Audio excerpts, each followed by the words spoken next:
ಶ್ರೀ ದುರ್ಗಾಂಬಿಕೆಯ ಬಲಗೊಂಡು ಭಕ್ತಿಗಳು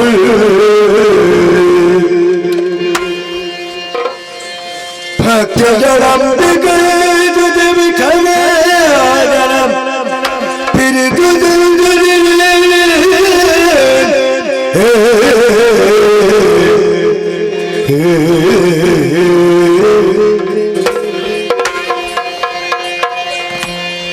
हमरे कई मगनो हम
ಹೊರಟು ಬಂದ ಕಾರ್ಯ ಬಹಳಷ್ಟು ಬಹಳಷ್ಟು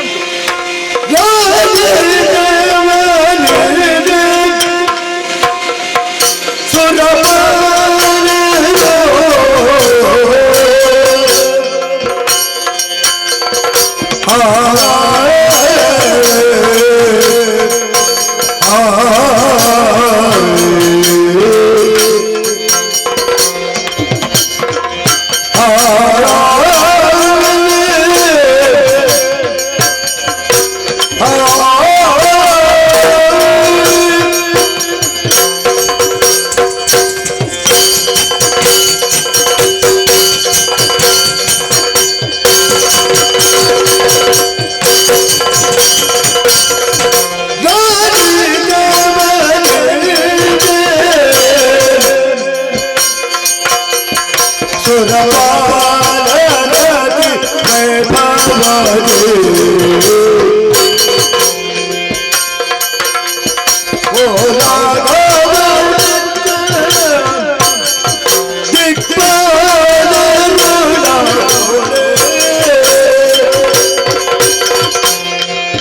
ವರ್ತಮಾನ ಕಾಲದಲ್ಲಿ ಹಾ. ಅಲ್ಲ, ವರ್ತಮಾನ ಕಾಲ ಅಂತ ಅಲ್ಲ, ಆಹಾ. ಸಾರ್ವಕಾಲಿಕವಾಗಿ ಹಾ. ಪ್ರಪಂಚದಲ್ಲಿ ಅತ್ಯಂತ ಹಾ. ವಿಭವಪೂರಿತವಾಗಿರುವಂತಹ ಲೋಕ, ಆಹಾ. ವೈಭವದ ವ್ಯವಸ್ಥೆ ಓಹೋ. ಎಲ್ಲಿ ಉಂಟು ಅಂತ ಕೇಳಿದ್ರೆ ಉತ್ತರ ಒಂದೇ. ನಮ್ಮ ಲೋಕದಲ್ಲಿ ಯಾವುದದು? ಸ್ವರ್ಗಲೋಕ. ಸ್ವರ್ಗಲೋಕ. ಹಾ. ಸ್ವರ್ಗಲೋಕಕ್ಕೆ ಸರಿಸಮಾನವಾಗಿರುವಂತಹ ಮತ್ತೊಂದು ಲೋಕ, ಹಾ. ಮತ್ತೊಂದು ವ್ಯವಸ್ಥೆ ಹಾ. ಈ ಪ್ರಪಂಚದಲ್ಲಿ ಇರುವುದಕ್ಕೆ ಸಾಧ್ಯವೇ ಇಲ್ಲ. ಖಂಡಿತ ಇಲ್ಲ. ಇಂತಹ ಹಾ. ವಿಶಿಷ್ಟವಾದಂತಹ ವೈಭವಪೂರಿತವಾದ ಹಾ. ಈ ಲೋಕದ ಅಧೀಶ ನೆನೆಸಿಕೊಳ್ಳುವುದಕ್ಕೆ ಯೋಗ ಬೇಕು, ಭಾಗ್ಯ ಬೇಕು, ಹೌದು. ಅದರ ಜೊತೆಗೆ ಅದೃಷ್ಟವೂ ಬೇಕು. ನಿಜ. ಇಲ್ಲದೇ ಇದ್ರೆ ಹಾ. ಪ್ರಪಂಚದಲ್ಲಿ ಎಷ್ಟು ಜೀವಿಗಳಿಲ್ಲ, ಹೌದು. ಎಷ್ಟು ಮಾನವರಿಲ್ಲ, ಓಹೋ. ಯಾರು ಕೂಡ ಇಲ್ಲಿ ಬರಬಹುದಲ್ಲ. ಆಹಾ. ಬಂದಿದ್ದಾರಾ? ಇಲ್ಲ. ಯಾರು ಬರಲಿಲ್ಲ. ಇಲ್ಲ. ಹಾಗಿದ್ರೆ ಅಂತ ಯೋಗ ಸೌಭಾಗ್ಯ ನನಗೆ ಒದಗಿ ಬಂದಿತ್ತು ಅಂತಾದ್ರೆ ಕಾರಣ ಏನು? ಏನು? ನನ್ನಲ್ಲಿದ್ದಂತಹ ಅಂತಸತ್ವ, ಆಹಾ. ನಾನು ಮಾಡಿದಂತಹ ಸಾಧನೆ, ಆಹಾ. ನನ್ನದ್ದಾದಂತಹ ತಪಸ್ಸಿನ ಪ್ರಭಾವ, ಆಹಾ. ನನ್ನದ್ದಾದಂತಹ ಮನೋದಾರ್ಢ್ಯತೆ, ಓಹೋ. ಎಲ್ಲವೂ ಕೂಡ ಇದಕ್ಕೆ ಪ್ರಮುಖವಾದಂತಹ ಕಾರಣಗಳು. ಹೌದು. ಇಲ್ಲದೇ ಇದ್ರೆ ಭೂಲೋಕದಲ್ಲಿ ಸಾಮಾನ್ಯ ಚಕ್ರವರ್ತಿಯಾಗಿದ್ದಂತಹ ನಾನು ಹಾ. ಒಂದಲ್ಲ, ಆಹಾ. ಎರಡಲ್ಲ, ಓಹೋ. ಮೂರಲ್ಲ, 100 ಯಾಗಗಳನ್ನ ಮಾಡಿ ಹೌದು. ಆ ಮೂಲಕವಾಗಿ 3 ಮೂರ್ತಿಗಳನ್ನ ಬಲಿಸಿಕೊಂಡು ಹಾ. ತನ್ಮೂಲಕವಾಗಿ ದಕ್ಕಿಸಿಕೊಂಡಂತಹ ಪೀಠ ಇದು. ಆಹಾ. 3 ಮೂರ್ತಿಗಳು ಕೊಟ್ಟಿದ್ದಾರೆ ಅಂತಲ್ಲ, ಆಹಾ. ಅವರು ಕೊಡ್ಲೇಬೇಕು. ಹೌದು. ಯಾಕೆ ಕೊಡ್ಬೇಕು? ನಮ್ಮದಾದಂತ ಸಾಧನೆ. ನಮ್ಮ ಸಾಧನೆ ಎಷ್ಟುಂಟು. ಹಾ. ಪ್ರಪಂಚದಲ್ಲಿ ದೇವರು ಅನ್ನುವಂತಹವನು ಹಾ. ಅಥವಾ ದೇವಶಕ್ತಿ ಅನ್ನುವಂತಹದ್ದು ಆಹಾ. ಯಾರು ಸಾಧಕರಿದ್ದಾರೆ ಆಹಾ. ಅವರಿಗೆ ಅನುಗ್ರಹ ಕೊಡ್ಲೇಬೇಕು. ಹೌದು. ಇಲ್ಲದಿದ್ರೆ ಅವರಿಗೆ ಬೇರೆ ಕೆಲಸ ಎಂತದ್ದು, ಆಹಾ. ಅಲ್ವೇ? ಹೌದು. ಹಾಗಿದ್ರೆ ಹಾ. ಇಂತಹ ವಿಶಿಷ್ಟವಾದಂತಹ ಅನುಗ್ರಹವನ್ನು ಹೊಂದಿಕೊಂಡು ಆಹಾ. ಇವತ್ತಿನ ದಿವಸ ಹಾ. 14 ಲೋಕಗಳಿಗೂ ಕೂಡ ಹಾ. ಒಡೆಯ ಹಾ. ಎಂಬ ಹಾಗೆ ನಗಳತೆಯನ್ನು ಹೊಂದಿದವನಾಗಿದ್ದೇನೆ. ಹೌದು. ಆ? ಸಭಾ ಪ್ರವೇಶ ಮಾಡುವಾಗಲೇ ಬೆಳಕಿನ ವ್ಯವಸ್ಥೆ, ಹೌದು. ಆಚೆಯಿಂದ ಈಚೆಯಿಂದ ಸುತ್ತಲಿಂದ ಮೇಲಿನಿಂದ ಕೆಳಗಿನಿಂದ ಎಲ್ಲೆಲ್ಲಿಯೂ ಬೆಳಕಿನ ವ್ಯವಸ್ಥೆ. ಹೌದು. ಅದು ಬೆಳಕಿನ ವ್ಯವಸ್ಥೆಯ ಮತ್ತೆ? ಅಲ್ವೇ ಅಲ್ಲ, ಮತ್ತೆ? ಅದು ನನ್ನ ಪ್ರಭಾವ. ಅದು ಓಹೋ. ನಾನು ಬಂದ್ರೆ ಸಾಕು, ಹಾ, ಹಾ. ಅಲ್ಲಿ ತನ್ನಷ್ಟಕ್ಕೆ ಬೆಳಕು ಹುಟ್ಟಿಕೊಳ್ಳುವಂತಹದ್ದು. ಹೌದೇ? ಅದಕ್ಕಿಂತಲೂ ಹೆಚ್ಚಿನದ್ದಾಗಿ ಹಾ. ಸ್ವರ್ಗಲೋಕದ ವ್ಯವಸ್ಥೆಯೇ ಹಾಗೆ. ಹಾ. ಸಹಸ್ರ ಸೂರ್ಯರನ್ನು ಕೂಡ ಮಿಗಿಲೆನಿಸುವಂತಹ ಆಹಾ. ಬೆಳಕಿನ ವ್ಯವಸ್ಥೆ ಉಂಟು ಇಲ್ಲಿ. ಮತ್ತೆ ಈ ನಮ್ಮ ಈ ಸಭೆಯನ್ನೊಮ್ಮೆ ನೋಡಿದ್ರೆ ನಿಮಗೆ ಅರ್ಥವಾಗುವುದಿಲ್ವಾ? ಹಾ. ಇಲ್ಲಿ ಏನಾದ್ರೂ ಕಂಬ ಉಂಟಾ ಇಲ್ಲ. ನಮ್ಮ ಈ ಸಭಾಭವನಕ್ಕೆ? ಇಲ್ಲ. ಅಥವಾ ಬೇರೆ ಏನಾದ್ರೂ ಆಧಾರ ಉಂಟಾ? ಇಲ್ಲ.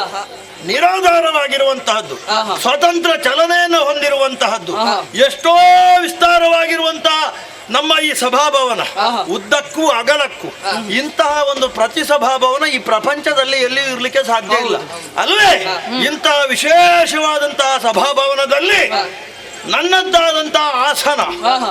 ವಜ್ರ ವೈಢೂರ್ಯ ಚಿನ್ನಗಳಿಂದ ಮಾಡಲ್ಪಟ್ಟಂತಹ ವಿಶಿಷ್ಟವಾದಂತಹ ಬೆಲೆಯುಳ್ಳ ಆಸನ. ಆಹಾ. ಈ ಆಸನದಲ್ಲಿ ಯಾರೀಗ ಆಸೀನರಾಗಿದ್ದು? ನೀವು. ನಾನು. ಯಾರು ನೀವು? ನಾನು ಅಂದ್ರೆ ಯಾರು? ಪುರಂದರ.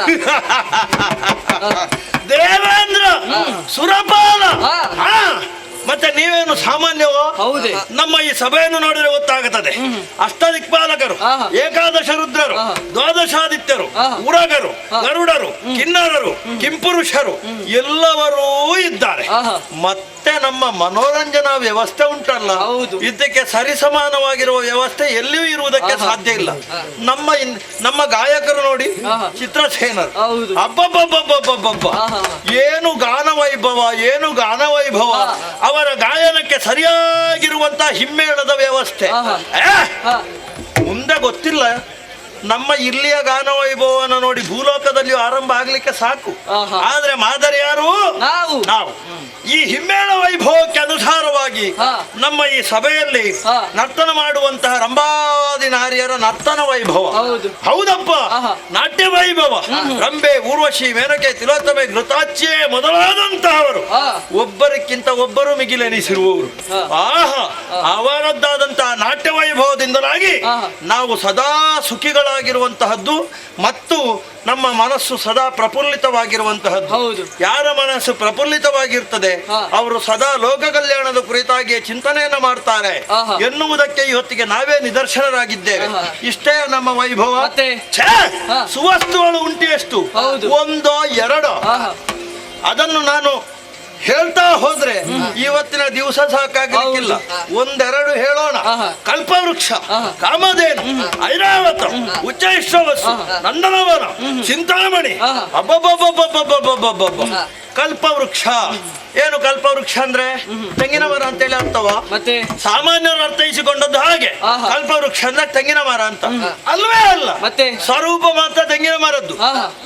ಅದರಲ್ಲಿ ಹೋಗಿ ನೀವು ಏನು ಕಲ್ಪಿಸಿಕೊಡ್ತೀರಿ ಅದನ್ನೆಲ್ಲ ಕೊಡುವಂತ ವೃಕ್ಷ ಅದು. ನೀವು ಮಾವಿನಕಾಯಿ ಕೇಳ್ತೀರಾ, ಮಾವಿನಕಾಯಿ ಕೊಡ್ತದೆ. ಮತ್ತೆ ಇನ್ನು ಬೇರೆ ಏನಾದ್ರೂ ಬೇಕಾ ನಿಮಗೆ, ಅದನ್ನು ಕೊಡ್ತದೆ. ಹಾಗಾದ್ದರಿಂದ ಕಲ್ಪಿಸಿದ್ದನ್ನು ಕೊಡುವಂತ ವೃಕ್ಷವಾದ್ರಿಂದ ಕಲ್ಪವೃಕ್ಷ. ಕಾಮಧೇನು ನೋಡುವುದಕ್ಕೆ ದನ, ಹೌದು, ಕೇವಲ ಸಾಮಾನ್ಯ ದನವಾದು. ಛೇ ಛೇ ಛೇ ಛೇ ವಿಶಿಷ್ಟವಾದಂತಹ ಗುಣ ವಿಶಿಷ್ಟತೆಯನ್ನು ಹೊಂದಿರುವಂತಹ ಸುರಧೇನು ಅದು. ಅದರಲ್ಲಿ ಹೋಗಿ ನೀವು ಏನನ್ನು ಕಾಮಿಸಿದ್ದೀರಿ ಅದನ್ನು ಆ ಕ್ಷಣವೇ ನೀಡುವಂತಹದ್ದು, ಸಾಮಾನ್ಯರಿಗೆ ದಕ್ಕುವಂತಹದ್ದಲ್ಲ. ಚಿಂತಾಮಣಿ. ನಾವು ಈ ಸ್ವರ್ಗಲೋಕದಲ್ಲಿರುವವರು ನಿಶ್ಚಿಂತರಾಗಿದ್ದೇವೆ. ಕಾರಣ ಏನು? ಚಿಂತಾಮಣಿ. ಚಿಂತಾಮಣಿಯ ಕಾರಣದಿಂದಲಾಗಿ. ಯಾರ ಜೊತೆ ಚಿಂತಾಮಣಿ ಇರ್ತದೆ ಅಲ್ಲಿ ಚಿಂತೆಯೇ ಇಲ್ಲ, ಸದಾ ನಿಶ್ಚಿಂತೆ, ಸದಾ ಸುಖ. ನಂದನವನ ಸುರ ಉದ್ಯಾನವನ ಅದು. ಇಲ್ಲಿಯ ಉದ್ಯಾನವನಕ್ಕೆ ಸರಿಸಮಾನವಾಗಿರುವಂತಹ ಮತ್ತೊಂದು ಉದ್ಯಾನವನ ಬೇರೆ ಕಡೆ ಉಂಟಾ? ಖಂಡಿತವಾಗಿ ಇಲ್ಲವೇ ಇಲ್ಲ. ವಿಶಿಷ್ಟವಾಗಿರುವಂತಹ ತರುಣತೆಗಳಿಂದ ಒಡಗೂಡಿರುವಂತಹ ಈ ನಮ್ಮ ಉದ್ಯಾನವನ ವಿಶಿಷ್ಟವಾಗಿರುವಂತಹದ್ದು. ಹೀಗೆ ಸ್ವರ್ಗಲೋಕದಲ್ಲಿ ಇಲ್ಲದ್ದು ಬೇರೆ ಕಡೆ ಉಂಟಾ? ಖಂಡಿತ ಇಲ್ಲ. ಬೇರೆ ಕಡೆ ಇದ್ದದ್ದು ಇಲ್ಲಿ ಉಂಟು, ಇಲ್ಲಿ ಇದ್ದದ್ದು ಇನ್ನೊಂದು ಕಡೆ ಇಲ್ಲ. ಹಾಗಾದ್ದರಿಂದಲೇ ಸುರ ಸ್ವರ್ಗದ ಈ ಸುರ ವೈಭವವನ್ನು ಕಂಡ್ರೆ ಕೆಲವರಿಗೆಲ್ಲ ಹೊಟ್ಟೆ ಕಿಚ್ಚಾಗ್ಲಿಕ್ಕೆ ಉಂಟು. ಖಂಡಿತ. ಯಾರಿಗೆ?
ಪ್ರಪಂಚ ಎನ್ನುವಂತಹದ್ದು ದ್ವಂದ್ವಾತ್ಮಕವಾಗಿರುವಂತಹದ್ದು.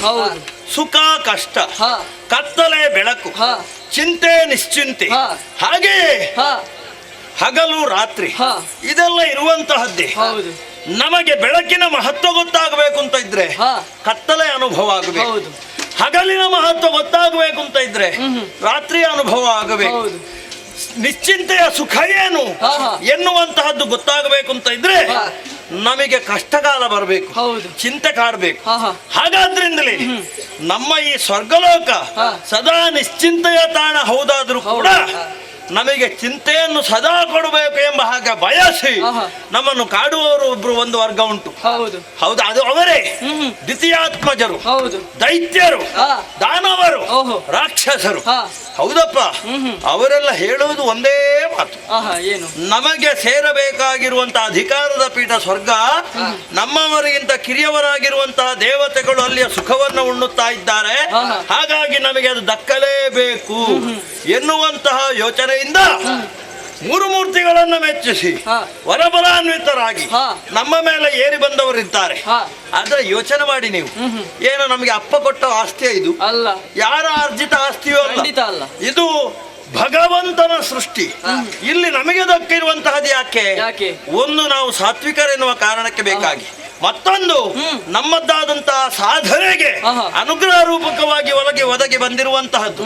ಹಾಗಿದ್ರೆ ಯಾವ ಕಾರಣಕ್ಕೂ ಕೂಡ ಇಂತಹ ಒಂದು ಸ್ವತಂತ್ರವಾದ ಆಸ್ತಿ ರಾಕ್ಷಸರಿಗೆ ದಕ್ಕುವುದಕ್ಕೆ ಸಾಧ್ಯ ಇಲ್ಲ. ಹಾಗಿದ್ರೆ ಅವ್ರು ಯಾಕೆ ಹೇಳ್ತಾರೆ? ಹೊಟ್ಟೆ ಕಿಚ್ಚು. ಮತ್ಸರ ಅವರು ಸುಖವಾಗಿದ್ದಾರಲ್ಲ, ಆಹಾ. ನಮಗೆ ಅಂತ ಒಂದು ವ್ಯವಸ್ಥೆ ಇಲ್ವಲ್ಲ. ಈ ಪ್ರಪಂಚದಲ್ಲಿ ಭಯೋತ್ಪಾದಕರೆಲ್ಲ ಹಾಗೆ, ಹೌದು. ಅವರು ಹೇಗೂ ಸುಮ್ಮನೆ ಇರುವುದಿಲ್ಲ, ಸುಮ್ಮನೆ ಇರುವವರನ್ನು ಇರ್ಲಿಕ್ಕೆ ಬಿಡುವುದಿಲ್ಲ. ಹಾ. ಅಂತಹ ಉಪದ್ರಕಾರಿ ಜೀವಿಗಳು ಅವುಗಳೆಲ್ಲ. ಹಾಗಾದ್ದರಿಂದ ನಮ್ಮ ಮೇಲೆ ಏರಿ ಬರುವವರಿದ್ದಾರೆ. ಆಹಾ. ಏನು ಮಾಡೋಣ, ಕೆಲವಾರು ಬಾರಿ ಸಂಸ್ಕಾರವು ಕಾರಣವಾಗುತ್ತದೆ. ಹೌದು. ನಮ್ಮ ದೊಡ್ಡಮ್ಮನಿಗಾದ್ರೂ ಹೇಳಬಹುದು, ಆದ್ರೆ ಹೇಗೆ ಹೇಳುವುದು ಹೇಳಿ? ಹೇಗೆ? ಈಗಿನ ಮಕ್ಕಳು ಹೇಳುದನ್ನ ಕೇಳ್ತಾರ? ಖಂಡಿತ ಇಲ್ಲ. ಈಗಿನ ಮಕ್ಕಳು ಹೇಳುವುದನ್ನೇ ಕೇಳುವುದಿಲ್ಲ. ನಾವು ಕೇಳ್ತೇವೆ ಅಂತೇಳಿ ರಾಕ್ಷಸರು ಕೇಳ್ತಾರ? ಆಹಾ. ಕೇಳುವುದಿಲ್ಲ. ಇಲ್ಲ. ಹಾಗಾದ್ದರಿಂದ ತಾಯಿಯ ಮಾತನ್ನು ಧಿಕ್ಕರಿಸಿ ಸ್ವರ್ಗಲೋಕಕ್ಕೆ ಏರಿ ಬಂದು ನಮ್ಮನ್ನು ಕೆಲವಾರು ಬಾರಿ ಹೊಡೆದೋಡಿಸಿದ್ದಾರಪ್ಪ. ನಾವು ಸೋಲಿಲ್ಲ ಅಂತ ನಾವು ಹೇಳುವುದೇ ಇಲ್ಲ. ಯಾಕೆ? ನಾವು ಸತ್ಯವಾದಿಗಳು. ಏನು ಆಗುತ್ತದೆ ಒಪ್ಪಿಕೊಳ್ಳುವುದರಲ್ಲಿ ದೊಡ್ಡಸ್ತಿಗೆ ಏನುಂಟು ಅಲ್ವೇ? ನಾವು ಸೋತಿದ್ದೇವೆ, ಆದ್ರೆ ಸಂತೋಷ ಉಂಟು. ಹೌದು. ಏನು ಸಂತೋಷ? ಏನು? ಯಾವ ಕಾಲಕ್ಕೆ ನಾವು ರಾಕ್ಷಸರಿಂದ ಸೋತಿದ್ದೇವೋ ಅದು ಅವರ ಸಾವಿಗೆ ಹೇತುವಾಗಿದೆ. ಹೌದು. ಹಾಗಾದ್ರಿಂದ ನಾವು ಸೋಲುವುದು ಅಂದ್ರೆ ಅರ್ಥ ಏನು? ರಾಕ್ಷಸರು ಸಾಯುವುದು ಅಂತ. ಹೌದು. ಹಾಗಿದ್ರೆ ಅವರು ಇಲ್ಲಿ ಸ್ವರ್ಗಲೋಕಕ್ಕೆ ಬರುವುದು ಯಾಕೆ? ಯಾಕೆ? ಸಾಯ್ಲಿಕ್ಕೆ ಅಂತಲೇ ಬರುವುದು. ಹೌದು. ಇದು ಬಹಳ ಮುಖ್ಯವಾಗಿರುವಂತ ವಿಚಾರ. ಹಾ. ದೇವತೆಗಳೇ, ಆದ್ರೆ ಹಾ. ಎಲ್ಲ ರಾಕ್ಷಸರು ಹಾಗಲ್ಲ. ಹೌದು. ಕೆಲವರಿದ್ದಾರೆ ರಾಕ್ಷಸ ವಂಶದಲ್ಲಿ ಹುಟ್ಟಿ ಬೆಳೆದಂತಹ ಹರಿಸ ಭಕ್ತರು. ಅವರಲ್ಲಿ ಒಬ್ಬಾತ ಆ ಪ್ರಹ್ಲಾದ, ಆದಿದೈತ್ಯರಲ್ಲಿ ಓರ್ವನಾಗಿದ್ದಂತಹ ಹಿರಣ್ಯಕಶ್ಯಪ, ಆತನ ಸುಕುಮಾರ ಆ ಪ್ರಹ್ಲಾದ ಚಕ್ರವರ್ತಿ ನಮ್ಮ ಮೇಲೆ ಏರಿ ಬಂದ. ನಾವು ಸೋತಿದ್ದೇವೆ, ಆದ್ರೆ ಶ್ರೀಮನ್ನಾರಾಯಣ ಬಂದು ವಿರಚಿಸಿದಂತಹ ಸಂಧಿಯಿಂದಲಾಗಿ ಮರಳಿ ಈ ಸ್ವರ್ಗಲೋಕವನ್ನು ನಮಗೆ ಕೊಟ್ಟು ಬಿಟ್ಟ. ಹಾಗಾಗಿ ನಾವು ಈ ಸ್ವರ್ಗಲೋಕದ ಆಳ್ವಿಕೆಯಲ್ಲಿ ಸುಖವಾಗಿ ಮುಂದುವರಿಯುವುದಕ್ಕೆ ಸಾಧ್ಯವಾಯಿತು. ಹಾಗಾದ್ರಿಂದ ಯಾರು ಹರಿಭಕ್ತರಿದ್ದಾರೆ, ಯಾರು ದೈವ ಭಕ್ತರಿದ್ದಾರೆ, ಅವರಿಂದ ಯಾರಿಗೂ ಉಪಟಳವಿಲ್ಲ.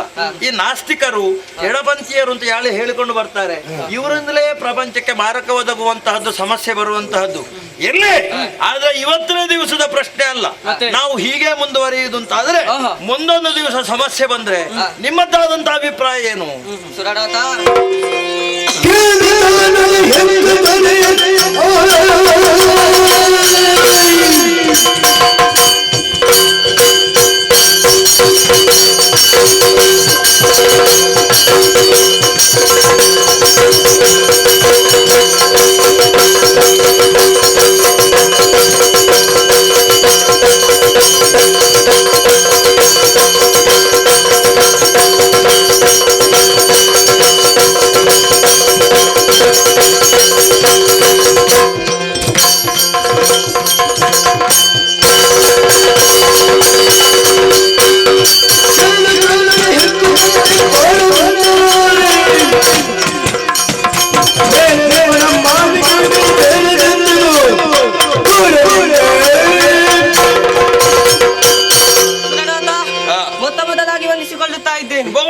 ನೀನಾಡಿದ ಒಂದೊಂದು ವಾಕ್ಯಗಳು ಉಚಿತವಾದುದು. ನಮ್ಮ ಸ್ವರ್ಗಲೋಕ ನಮ್ಮ ಸಾಧನೆಯಿಂದ ನಮಗೆ ದೊರಕಿದ್ದು. ಆದ್ದರಿಂದ ಹೇಳುತ್ತಿದ್ದೇನೆ, ನಮ್ಮ ಸ್ವರ್ಗಲೋಕಕ್ಕೆ ಆ ದಾನವರು ದಾಳಿ ಮಾಡಿದರೆ ಅವರನ್ನು ನಾನು ಕೊಲ್ಲುತ್ತೇನೆ, ಬಿಡಿ ಚಿಂತೆ. ಮಾತು ಉಚಿತವಾದದಂದ್ರೆ ಅಷ್ಟಕ್ಕೆ ಬೆಲೆ ಉಂಟು ಅಂತ.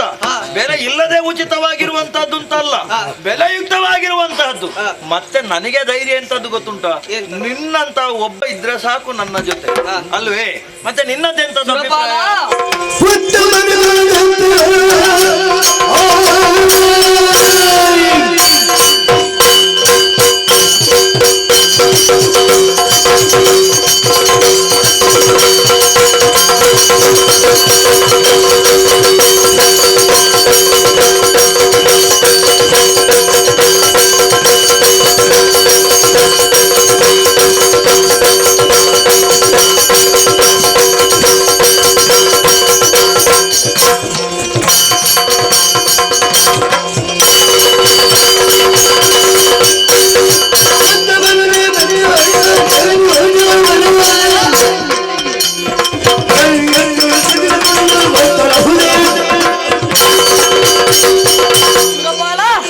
ನಾವು ನಡೆದು ಬಂದಂತ ಸಾಧನಾ ಪಥವನ್ನೊಮ್ಮೆ ಗಮನಿಸಿದೆಯಾ? ಹೇಗೆ ಬಂದೆವು? ಮತ್ತೆ ನಮ್ಮದಾದಂತಹ ಸಾಧನೆಯ ಮೂಲಕ ಈ ಪಟ್ಟಕ್ಕೆ ಬಂದು ಏರಿದ್ದೇವೆ. ಆಹಾ, ನಮಗೆ ಯಾರು ಸರಿಸಾಟಿ? ಹೌದು, ಸಾಟಿಯೇ ಇಲ್ಲ. ಹೌದು. ನಮಗೆ ಈ ಪಟ್ಟವನ್ನು ತ್ರಿಮೂರ್ತಿಗಳು ನೀಡಿರಬಹುದು, ಆದರೆ ಸುಮ್ಮನೆ ಕೊಟ್ಟಿದ್ದಾರ? ಮತ್ತೆ ನಮ್ಮದಾದಂತಹ ಸಾಧನೆ, ನಾವು ರಕ್ತವನ್ನು ಬೆವರಿನ ಹಾಗೆ ಸುರಿಸಿ ಕಷ್ಟಪಟ್ಟು ಈ ಸ್ಥಾನಕ್ಕೆ ಬಂದಿದ್ದೇವೆ. ಮತ್ತೆ ಹೌದು, ನಮ್ಮದಾದಂತಹ ಯೋಗ್ಯತೆಯನ್ನು ಗುರುತಿಸಿ ನಮಗೆ ಈ ಸ್ಥಾನಮಾನವನ್ನು ನೀಡಿದ್ದಾರೆ. ಅದಲ್ಲದೆ ನಮ್ಮ ಸಮುದ್ರಕ್ಕೆ ಸಮುದ್ರವೇ ಸಾಟಿ ಎಂಬಂತೆ, ಭೂಮಿಗೆ ಭೂಮಿಯೇ ಸಾಟಿ ಎಂಬಂತೆ, ಆಕಾಶಕ್ಕೆ ಆಕಾಶವೇ ಸಾಟಿ ಎಂಬಂತೆ ನಮಗೆ ನಾವೇ ಸರಿಸಾಟಿ. ನಮಗೆ ಸಾಟಿಯೇ ಇಲ್ಲ, ನಮಗೆ ವಿರೋಧಿಗಳೇ ಇಲ್ಲ. ಸಾಟಿಯೇ ಹೌದು, ಕಷ್ಟಪಟ್ಟು ಒಮ್ಮೆ ಮೇಲೆ ಆಗಿದೆ, ಕೆಳಗಿಳಿಯುವ ಪ್ರಶ್ನೆ ಇಲ್ಲ. ನಾವು ಎತ್ತರಕ್ಕೆ ಹೋದ್ಮೇಲೆ ಮತ್ತೆ ಕೆಳಗಿಳಿಲಿಕ್ಕಿಲ್ಲ. ಈ ಪಟ್ಟಕ್ಕೆ ನೀನಲ್ಲದೆ ಮತ್ತೆ ಯಾರೂ ಯೋಗ್ಯರಲ್ಲ, ಸ್ಪರ್ಧೆಯೇ ಇಲ್ಲ. ಹೌದು ಅಲ್ವಾ? ಹಾಗಾಗಿ ನೀನು ಹೇಳಿದಾಗೆ ನಮ್ಮಲ್ಲಿರೋ ಸಂಪತ್ತುಗಳಾದರೆ ಏನು? ಕಾಮಿಸಿದನ್ನು ಕೊಡಬಲ್ಲಂತ ಕಾಮಧೇನು, ಕಲ್ಪಿಸಿದನ್ನು ನೀಡಬಲ್ಲಂತ ಕಲ್ಪವೃಕ್ಷ, ಏರುವುದಕ್ಕೆ ಐರಾವತ, ಚಿಂತೆಯನ್ನು ದೂರ ಮಾಡಬಲ್ಲಂತ ಚಿಂತಾಮಣಿ, ತುಂಬುರು ನಾರದರ ವೀಣಾ ಗಾನ, ಅಪ್ಸರಾಂಗಣೆಯರ ಲಯಬದ್ಧವಾದ ನಾಟ್ಯ ಮುಂತಾದವನ್ನು ಕಂಡು ಮತ್ಸರ ಪಟ್ಟು ಒಂದು ವೇಳೆ ನಮ್ಮಲ್ಲಿಗೆ ಬಂದು ಎಂದ್ರೆ ಆದ್ರೆ ನಾವು ಸುಮ್ಮನೆ ಇರ್ತೇವಾ? ಅವರನ್ನು ನಾನು ಒಬ್ಬಳೆ ಸದೆ ಮಾಡಿದ್ದೇನೆ, ನೀನು ಬಿಡು ಚಿಂತೆ. ನನಗೆ ಸಂತೋಷ ಯಾಕೆ ಗೊತ್ತುಂಟ? ಯಾಕೆ? ನಮ್ಮಲ್ಲಿ ಕೆಲವರಲ್ಲಿ ಹೇಳ್ತಾ ಇದ್ದಾರೆ ದಿಕ್ಪಾಲಕರಿಗೆ ಮಾತಾಡ್ಲಿಕ್ಕೆ ಬರುವುದಿಲ್ಲ ಅಂತ. ಯಾರು ಹೇಳಿದ್ದು ದಿಕ್ಪಾಲಕರಿಗೆ ಮಾತಾಡ್ಲಿಕ್ಕೆ ಬರುವುದಿಲ್ಲ ಅಂತ? ಮತ್ತೆ ಹಾಗಾದ್ದರಿಂದ ನಮ್ಮಲ್ಲಿರುವಂತಹ ದೇವತೆಗಳೆಲ್ಲರೂ ಕೂಡ ಒಬ್ಬೊಬ್ಬರು ಒಂದೊಂದು ರೀತಿಯಲ್ಲಿ ಪ್ರತಿಭಾಶಾಲಿಗಳಿದ್ದಾರೆ ಅಲ್ವೇ? ಹಾಗಾದ್ದರಿಂದ ನಿಮ್ಮ ಮಾತನ್ನು ಕೇಳಿ ಬಹಳ ಸಂತೋಷ ಪಟ್ಟಿದ್ದೆ. ಆದ್ರೆ ಇವತ್ತೊಂದು ಹೊಸ ಯೋಚನೆ ಉಂಟು. ಏನು ಯೋಚನೆ ಗೊತ್ತೇ? ಬೇರೇನೂ ಅಲ್ಲ, ಮತ್ತೆ ಯಾವಾಗ್ಲೂ ನಮ್ಮದು ಒಂದೇ ಕ್ರಮ. ಹೌದು, ಕ್ರಮದಲ್ಲಿ ಬದಲಾವಣೆ ಇಲ್ಲ. ಏನು ಏನು? ಸುರಪ ಸ್ವರ್ಗದಲ್ಲಿ ಒಡ್ಡೋಲಗವನ್ನು ಕೊಡುವಂತಹದ್ದು. ನೀವು ನಿಮ್ಮದಾದಂತಹ ಅಭಿಪ್ರಾಯವನ್ನು ವ್ಯಕ್ತಪಡಿಸುವುದು, ಅಲ್ಲಿಗೆ ಕೊನೆಗೆ ನನ್ನದೊಂದು ಮುಕ್ತಾಯ. ಬಲುತೋಷವಾಂತೇನ ನೀವೆಂದ ನುಡಿಗೆ ಕಲಿಗಳು ನಿಶ್ಚಯ ಸಂಗಾರದೊಳಗೆ ಅಂತ ಹೇಳುದು, ಒಳಗೆ ಹೋಗುದು. ಇವತ್ತು ಹಾಗಲ್ಲ. ವಿಶೇಷ ಉಂಟಾ? ಹೌದಪ್ಪ, ಏನು ಇವತ್ತಿನ ದಿವಸ ಒಂದು ವಿಶೇಷವಾದಂತಹ ಯೋಚನೆಯನ್ನು ಮಾಡಿದ್ದೇನೆ. ಏನದು? ಏನದು? ಒಂದು ಪ್ರದರ್ಶನ ಆಗಬೇಕು. ಪ್ರದರ್ಶನ? ಹೌದಪ್ಪ, ವೈಭವದ ಪ್ರದರ್ಶನ. ಹೌದು. ಯಾಕೆ? ಯಾಕೆ? ನಮ್ಮ ಸ್ವರ್ಗ ಲೋಕದಲ್ಲಿ ಬಿಡು, ಉಳಿದ ಲೋಕದವರಿಗೆ ಒಂದು ವಿಶೇಷ ಕುತೂಹಲ ಉಂಟು. ಸ್ವರ್ಗ ಲೋಕದಲ್ಲಿ ಏನಿರಬಹುದು, ಸ್ವರ್ಗ ಲೋಕ ಹೇಗಿರಬಹುದು, ಅಲ್ಲಿಯದ್ದಾದಂತಹ ಸುರ ಸಂಪತ್ತುಗಳ ಸ್ಥಿತಿ ಹೇಗಿದ್ದಿರಬಹುದು ಎಂಬ ಹಾಗೆ ನಾವು ಕೇಳಿದ್ದು. ಭೂಲೋಕದಲ್ಲೆಲ್ಲ ಕೆಲವಾರು ಬಾರಿ ವಸ್ತು ಪ್ರದರ್ಶನ ಅಂತ ಮಾಡ್ತಾರಂತೆ. ಒಳಗೆ ಇಟ್ಟದ್ದನ್ನೆಲ್ಲ ಹೊರಗೆ ತೆಗೆದು ಒಂದು ಪ್ರದರ್ಶನದೋಪಾದಿಯಾಗಿ ಕಾರ್ಯಕ್ರಮವನ್ನು ಆಯೋಜಿಸಿ ಎಲ್ಲವರನ್ನು ಬರ್ಲಿಕ್ಕೆ ಹೇಳುದು. ನೋಡಿ ಹೀಗೆ ಹೀಗೆಲ್ಲ ಉಂಟು ಅಂತ. ಅಂತದ್ದೇ ಒಂದು ಯೋಚನೆ ಆಗಿದೆ ನನಗೆ. ಸ್ವರ್ಗ ಲೋಕದಲ್ಲಿರುವಂತಹ ಸಕಲ ಸುವಸ್ತುಗಳನ್ನು ಪ್ರಪಂಚಿಕರೆಲ್ಲ ನೋಡ್ಬೇಕು, ಎಲ್ಲರೂ ಕೂಡ ಮೂಗಿನ ಮೇಲೆ ಬೆರಳಿಡಬೇಕು. ಸ್ವರ್ಗ ಹೌದು, ಇಲ್ಲಿಯದ್ದಾದಂತ ವ್ಯವಸ್ಥೆ ಹೌದು ಎಂಬ ಹಾಗೆ ಮೆಚ್ಚುಗೆಯ ನುಡಿಗಳನ್ನು ಆಡಬೇಕು. ಹಾಗಿದ್ರೆ ಏನು ಮಾಡಬೇಕು? ಒಂದು ಮೆರವಣಿಗೆ. ಮೆರವಣಿಗೆ. ಈಗ ನಾವು ಮೆರವಣಿಗೆ ಹೋಗುದಾ? ನಾನು ನೀವು ಅಂತಲ್ಲ, ಮತ್ತೆ ಮುಕ್ಕೋಟಿ ದೇವತೆಗಳೆಲ್ಲರೂ ಸೇರಿ ನಿಮ್ಮದಾದಂತಹ ವಾಹನಗಳನ್ನ ಏರಿ ನಿಮ್ಮಲ್ಲಿರುವಂತಹ ವಿಶೇಷವಾದಂತಹ ಆಯುಧಗಳನ್ನು ಧರಿಸಿ, ಅಷ್ಟು ಮಾತ್ರವಲ್ಲ ಮತ್ತೆ ಎಲ್ಲ ಸುವಸ್ತುಗಳು. ನಂದನವನ ತೆಗೆಯುವುದು ಬೇಡ, ನಂದನವನ ಹಾಗೆ ನಮ್ಮದು ಮೆರವಣಿಗೆ ನಂದನವದ ಒಳಗೆ ಹೋಗಬೇಕು. ಅದು ಆದ್ರೆ ಉಳಿದದ್ದುಂಟಲ್ಲ, ಕಾಮಧೇನು, ಐರಾವತ, ಉಚ್ಚೈಶ್ರವಸ್ಸು, ಎಲ್ಲ ಸಕಲ ಸುವಸ್ತುಗಳನ್ನು ಕೂಡ ಒಬ್ಬೊಬ್ರು ಹಿಡ್ಕೊಳ್ಳೋದು. ಮತ್ತೆ ನೀವು ಒಬ್ಬೊಬ್ಬರೇ ಬರುದಲ್ಲ, ನಿಮ್ಮ ಪತ್ನಿಯರೆಲ್ಲ ಇರಬೇಕು, ಮಂಗಳಾಂಗಿಯರು ಜೊತೆಗೆ ಇರಬೇಕು. ಹಾಗೆಯೇ ಮತ್ತೆ ಅವರೆಲ್ಲಿದ್ದಾರೆ? ಅವರಲ್ಲಿದ್ದಾರೆ ಪುರನಾರಿಯರು, ರಂಬೆ, ಊರ್ವಶಿ, ಮೇನಕೆ, ತಿಲೋತ್ತಮೆ.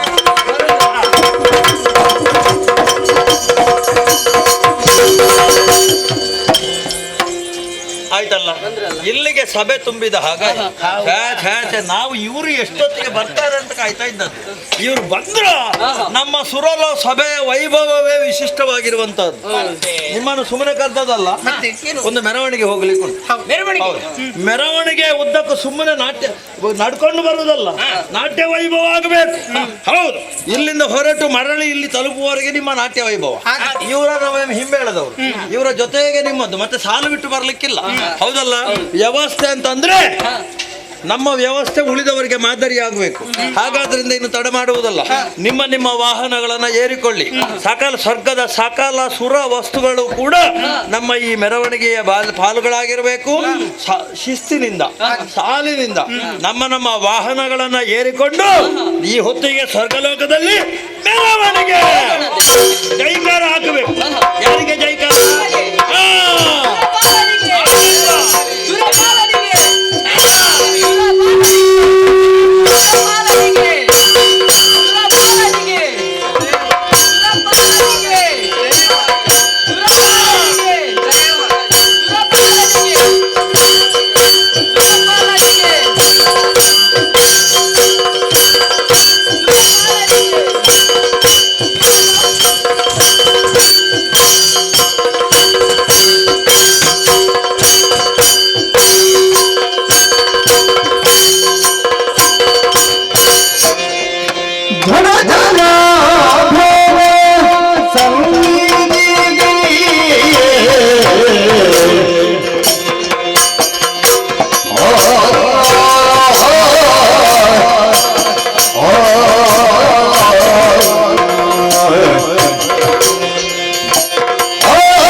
ಶಿವಶಂಕರ ಸರ್ವಾತ್ಮಾನಾಂ ನೀಲಕಂಠ ನಮೋಸ್ತುತೆ.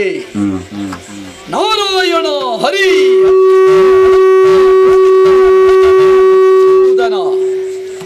ಒಂದು ಕಡೆಯಿಂದ ಹರ, ಮತ್ತೊಂದು ಕಡೆಯಿಂದ ಹರಿ. ಇವರಿರುವರನ್ನು ಅನವರತ ಧ್ಯಾನಿಸುತ್ತಾ ಲೋಕಹಿತಾರ್ಥವಾದ ಚಿಂತನೆಯಲ್ಲಿ ತೊಡಗಿಕೊಂಡವನೇ ಈ ದುರ್ವಾಸ ಮಹರ್ಷಿ. ಇನ್ನೊಬ್ಬನ ದುರಿತ ದೂರ ಆಗಬೇಕು, ದುರ್ವಾಸನು ಸಂಕಲ್ಪ ಮಾಡಬೇಕು. ಮಾತ್ರವಲ್ಲ, ಕೆಲವೊಂದು ಪ್ರಕರಣಗಳು ನಡೆಯಬೇಕು, ಅಲ್ಲಿ ದುರ್ವಾಸನ ಪ್ರವೇಶ ಆಗಬೇಕು. ದುರ್ವಾಸ ಮಾಡುವುದು ಕಾಣುವವರ ಕಣ್ಣಿಗೆ ಕೆಟ್ಟದು ಅಂತ ಕಂಡರೂ ಆಂತರ್ಯದೊಳಗೆ ಅದರಿಂದ ಒಳಿತೇ ಆಗುತ್ತದೆ. ಕಷಾಯ ಕುಡಿಯುವಾಗ ಕಹಿಯೇ ಆಗುವುದು, ಆದ್ರೆ ಉದರದ ಒಳಗೆ ಹೋದಾಗ ಅದು ಸಿಹಿ ಅನುಭವ ಕೊಡುವುದು ಎಲ್ಲಿ? ಆರೋಗ್ಯವರ್ಧನೆಯಲ್ಲಿ. ಈ ದುರ್ವಾಸನ ಸಂಕಲ್ಪವು ಹಾಗೆ. ಕಾಣುವವರ ಕಣ್ಣಿಗೆ ದುರ್ವಾಸ ಮುಂಗೋಪಿ, ಮೂಗಿನ ತುದಿಯಲ್ಲಿ ಕೋಪವುಳ್ಳವ, ಹೀಗೆ ಅಪಪ್ರಚಾರವೂ ಉಂಟು. ಮುನಿ ಎನ್ನುವ ಶಬ್ದಕ್ಕೆ ಮುನಿಸುವಂತ ಅರ್ಥ ಅಲ್ಲ, ಮನನಶೀಲ ಪ್ರವೃತ್ತಿ ಅಂತ ಅರ್ಥ. ಅತ್ರಿ ಅನಸೂಯಾದೇವಿಯರಿಗೆ ಬ್ರಹ್ಮ ಸ್ವರೂಪದ ಪ್ರತೀಕವಾಗಿ ಹುಟ್ಟಿಕೊಂಡ ಮಗ ದುರ್ವಾಸ ಮಹರ್ಷಿ ನಾನು. ಮಾತ್ರವಲ್ಲ, ಆ ಬ್ರಾಹ್ಮಣ್ಯದ ಪ್ರತೀಕವಾಗಿ ಹುಟ್ಟಿಕೊಂಡವ ಒಬ್ಬ ಚಂದ್ರ ಆದ್ರೆ ಈಶ್ವರನ ಅಂಶಿಕವಾದ ಸತ್ವವೇ ಮೈಗೂಡಿ ಹುಟ್ಟಿದವ ದುರ್ವಾಸ. ಇನ್ನೊಬ್ಬ ಮಹಾವಿಷ್ಣುವಿನ ಅಂಶಿಕವಾಗಿ ಹುಟ್ಟಿಕೊಂಡವನೇ ದತ್ತಾತ್ರೇಯ. ಹೀಗೆ ಅವನಿಗೆ 3 ಮುಖ, ನಮಗೆ 3 ರೀತಿಯ ಗುಣ. ಈ ನಿಟ್ಟಿನಿಂದಲೇ ಸಾತ್ವಿಕರಲ್ಲಿ ಸಾತ್ವಿಕನಾಗಿ, ಮುಂಗೋಪಿಗಳಲ್ಲಿ ಮುಂಗೋಪಿಯಾಗಿ, ಅಹಂಕಾರಿಗಳ ಮುಂದೆ ಅಹಂಕಾರಿಯಾಗಿ ನಮ್ಮ ಕ್ರಮವೇ ಹಾಗೆ. ಎಲ್ಲ ಋಷಿಗಳ ಹಾಗಲ್ಲ ದುರ್ವಾಸ. ನಾವೇ ಬೇರೆ, ನಮ್ಮ ಕ್ರಮವೇ ಬೇರೆ, ನಮ್ಮದ್ದು ಪ್ರತ್ಯೇಕವೇ. ಹಾಗಾದ ಕಾರಣ ಇಂದ ಪ್ರಪಂಚ ಪರ್ಯಟನೆ ಮಾಡುತ್ತಾ ನೇರವಾಗಿ ವೈಕುಂಠ ಲೋಕಕ್ಕೆ ಹೋದೆ. ಮಹಾವಿಷ್ಣುವನ್ನು ಕಾಣಬೇಕು ಅಂತ ಸಂಕಲ್ಪ ಮಾಡಿದ್ದವ ನಾನು. ಹರಿ ಸನ್ನಿಧಾನವನ್ನು ಸೇರಿದಾಗ ಆಡಿದ ಬಂದುದು ಲೇಸಾಯಿತ ಈ ಮುನಿಯೇ. ನನ್ನ ಕೈಯಲ್ಲೊಂದುಂಟು, ಇದು ಮಂದಾರ ಮಾಲಿಕೆ. ಈ ಮಾಲೆಯನ್ನು ಯಾರ ಕೊರಳಿಗೆ ಹಾಕುವುದು, ಯಾರ ಕೊರಳಿಗೆ ಹಾಕುವುದು ಎಂಬ ಹಾಗೆ ಯೋಚಿಸುತ್ತಾ ಇದ್ದೆ. ಅವನು ಮುಂದೆ ತೋರಿಸುವಾಗಲೇ ನಾನು ತಲೆಬಾಗಿದೆ. ಮಾಲೆ ಹಾಕುವುದಕ್ಕಲ್ಲ, ಮಾಲೆ ಹಾಕುವುದು ದೊಡ್ಡದಲ್ಲ, ಮಾಲೆ ಹಾಕಿಕೊಂಡವರು ಮಾಲೆ ಹಾಕಿದ ಮೇಲೆ ಹೇಗಿರಬೇಕು ಅನ್ನುವುದು ಮುಖ್ಯ. ಒಟ್ಟು ಮಾಲೆಯ ಮೌಲ್ಯವೇ ಇಲ್ಲದೆ ಕೆಲವರು ಮಾಲೆ ಹಾಕುವುದು ಸಂಪಾದನೆಗಾಗಿ, ಕೆಲವರು ಮಾಲೆ ಹಾಕುವುದು ತಮ್ಮ ಎಂಥದ್ದು ವೈಭವವನ್ನು ತೋರಿಸುವುದಕ್ಕಾಗಿ, ಮತ್ತೆ ಕೆಲವರು ಮಾಲೆ ಹಾಕುವುದು ತಮ್ಮ ನಿಷ್ಠಾವಂತಿಕೆಯ ಪ್ರಾಮಾಣಿಕವಾದ ಸ್ಥಿತಿಯನ್ನು ಹೊಂದುವುದಕ್ಕಾಗಿ. ಆ ಮೂರನೆಯದ್ದುಂಟಲ್ಲ, ಮಾಲೆ ಹಾಕಿಕೊಳ್ಳುವುದು, ಅದು ಪ್ರಾಮಾಣಿಕತೆಯ ಪ್ರತೀಕ. ಎಲ್ಲಿವರೆಗೆ ಪ್ರಪಂಚದ ಪರಿಸ್ಥಿತಿ ಮುಟ್ಟಿದೆ ಅಂತ ಕೇಳಿದರೆ ಮಾಲೆ ಹಾಕದೆಯೂ ಎಲ್ಲಿಗೂ ಹೋಗಬಹುದು ಅಂತ ಮುಟ್ಟಿದೆ. ಮಾಲೆ ಯಾರು ಹಾಕುವುದು ಅಂತಿಲ್ಲ, ಹೆಂಗಸರಿಗೂ ಚಟ ಆರಂಭ ಆಗಿದೆ. ಮಾಲೆ ಹಾಕಿ ಹೋಗುವ ಕ್ಷೇತ್ರಕ್ಕೆ ನಾವು ಹೋದ್ರೆ ಏನು ಅಂತ ಹೇಳುವಲ್ಲಿವರೆಗೆ ಮುಟ್ಟಿದೆ ಪರಿಸ್ಥಿತಿ. ಎಲ್ಲಿ ಮಾಲೆ ಹಾಕಿ ಹೋಗಬೇಕು, ಮಾಲೆ ಹಾಕಿದವರಿಗೆ ಎಲ್ಲಿ ಏನು ಪ್ರಾಶಸ್ತ್ಯ, ಮಾಲೆ ಹಾಕಿದವ ಹೇಗಿರಬೇಕು ಎನ್ನುವುದೇ ಕೆಲವರಿಗೆ ಗೊತ್ತಿಲ್ಲ. ಮಾಲೆ ಹಾಕುವುದು ಹೊಟ್ಟೆಗೆ ಬೇಕಾದಷ್ಟು ತಕ್ಕೊಳ್ಳುವವರು ಎಷ್ಟು ಮಂದಿ ಇದ್ದಾರೆ. ಆದ್ದರಿಂದ ಮಾಲೆ ಒಲಿದಾಗ ನಿಜಾರ್ಥದಲ್ಲಿಯೂ ಮುಕ್ತಿಯ ಧಾಮವಾಗುತ್ತದೆ. ಮಾಲೆಯನ್ನು ಗೌರವಿಸದೆ ನಾವು ಹಾಕಿಕೊಂಡೆವು ಅಂತಾದರೆ ಆ ಮಾಲೆಯೇ ಅವನ ಬದುಕಿಗೆ ಮರಣ ಮೃದಂಗವಾಗುತ್ತದೆ. ಮಾಲೆ ಹಾಕುವುದು ದೊಡ್ಡದಲ್ಲ, ಮಾಲೆಯನ್ನು ಹಾಕಿಕೊಂಡವ ಮಾಲೆಗೆ ಸಿಗಬೇಕಾದ ಮೌಲ್ಯವನ್ನು ಕಂಡುಕೊಳ್ಳಬೇಕು. ಇದು ಹೂವಿನ ಮಾಲೆ, ಮತ್ತೆ ಕೆಲವರ ಕೈಯಲ್ಲಿ ಇರುವುದು ಜಪಮಾಲೆ. ಅದರಲ್ಲಿ 108 ಇಂಟು ಎಂತದ್ದು 108 ಮಣಿ ಉಂಟು. ಈಗ 108 ಅಂದ್ರೆ ಅಪಾಯವಾದದ್ದನ್ನು ಕೊಂಡು ಹೋಗುವುದು ಅಂತ ಅಲ್ಲಿವರೆಗೆ ಮುಟ್ಟಿದೆ. ಈ 108 ಹಾಕಿಕೊಂಡವ ಅದರ ನಿಜವಾದ ಬ್ರಹ್ಮ ಗಂಟನ್ನು ತಿಳಿಯದೆ ಹೋದ್ರೆ ಮತ್ತೆ ಅವನಿಗೆ 108 ಗತಿ. ಯಾವುದು ಪಠಿಸುವುದಕ್ಕೆ ಆ ಜಪತತ್ವ ಅಂತ ಅರ್ಥ. ಆದ್ದರಿಂದ ಮಾಲೆ ಒಲಿದರೆ ಮೌಲ್ಯ, ಮುನಿದರೆ ಮರಣ, ಇದುವೇ ಇದರ ಸಂಕೇತ. ಆ ನಿಟ್ಟಿನಿಂದ ನಾರಾಯಣ ಕೊಟ್ಟಂತಹ ಈ ಸುಮಮಾಲೆ ಇದು ದೈವದತ್ತವಾದ ಮಾಲೆ. ಇದನ್ನು ಯಾರು ಧರಿಸುವ ಅರ್ಹತೆ ಉಳ್ಳವರು ಅಂತ ಯೋಚಿಸಿದಾಗ ಪಕ್ಕನೆ ನನಗೆ ಹೊಳೆದದ್ದು ಜಗದ ಸಕಲ ಜೀವ ಸಂಕುಲವನ್ನು ಸೃಷ್ಟಿಸುವ ಬ್ರಹ್ಮದೇವ. ಅವನ ಕೊರಳಿಗೆ ಇದನ್ನು ಹಾಕಿದೆ ಅಂತಾದರೆ ಅವನ ಸೃಷ್ಟಿಯು ಬಹಳ ಜಾಗೃತಾವಸ್ಥೆಯಲ್ಲಿ ಆಗುತ್ತದೆ. ಈಗ ಅವನ ಸೃಷ್ಟಿಯಲ್ಲಿ ಒಳ್ಳೆಯವರು ಎಷ್ಟು ಮಂದಿದ್ದಾರೆ, ಕೆಟ್ಟವರು ಎಷ್ಟು ಮಂದಿದ್ದಾರೆ.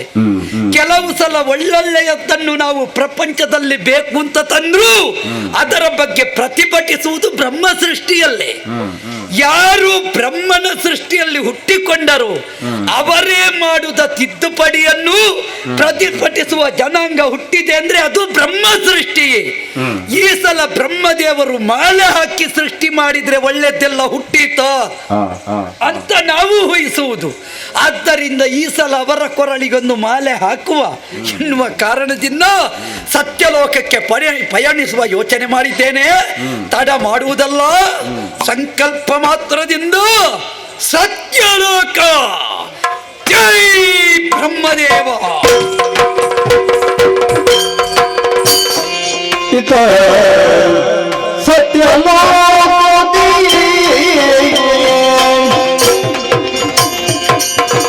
ಸೃಷ್ಟಿಕರ್ತ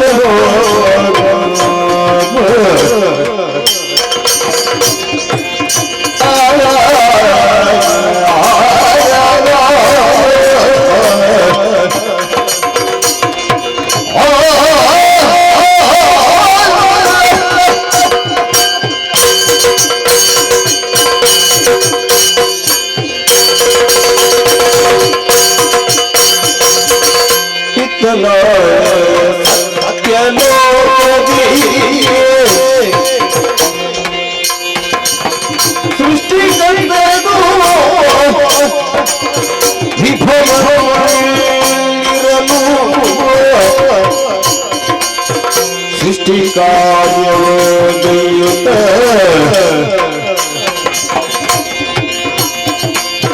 ಸೃಷ್ಟಿ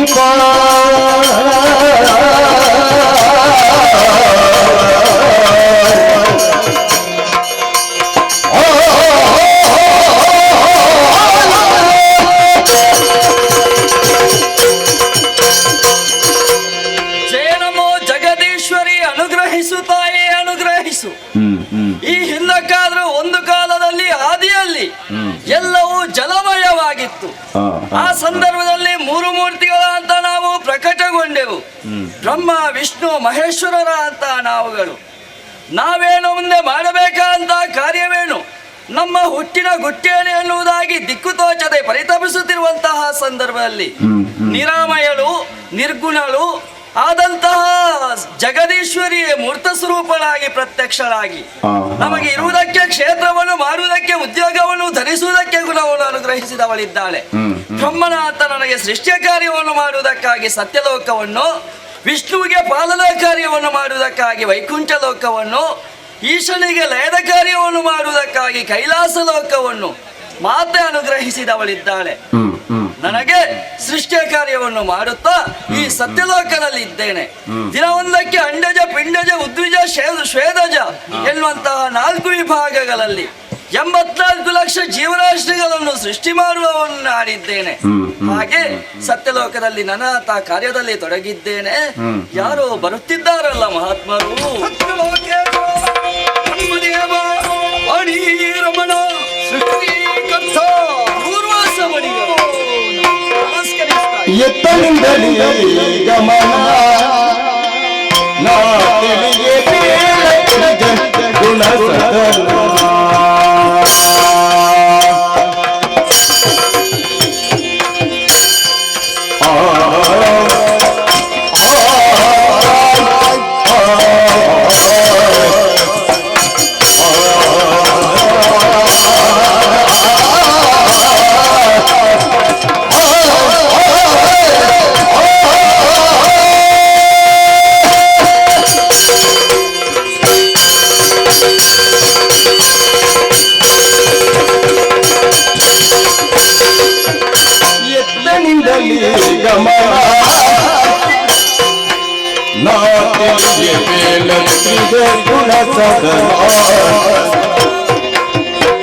ಪ್ರತಿಮೂರಗೆ ಸುಖವ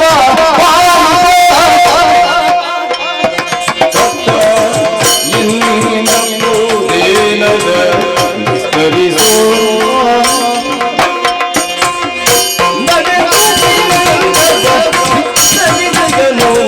ಪ್ರಕೃತಿ ಭಾವನೆ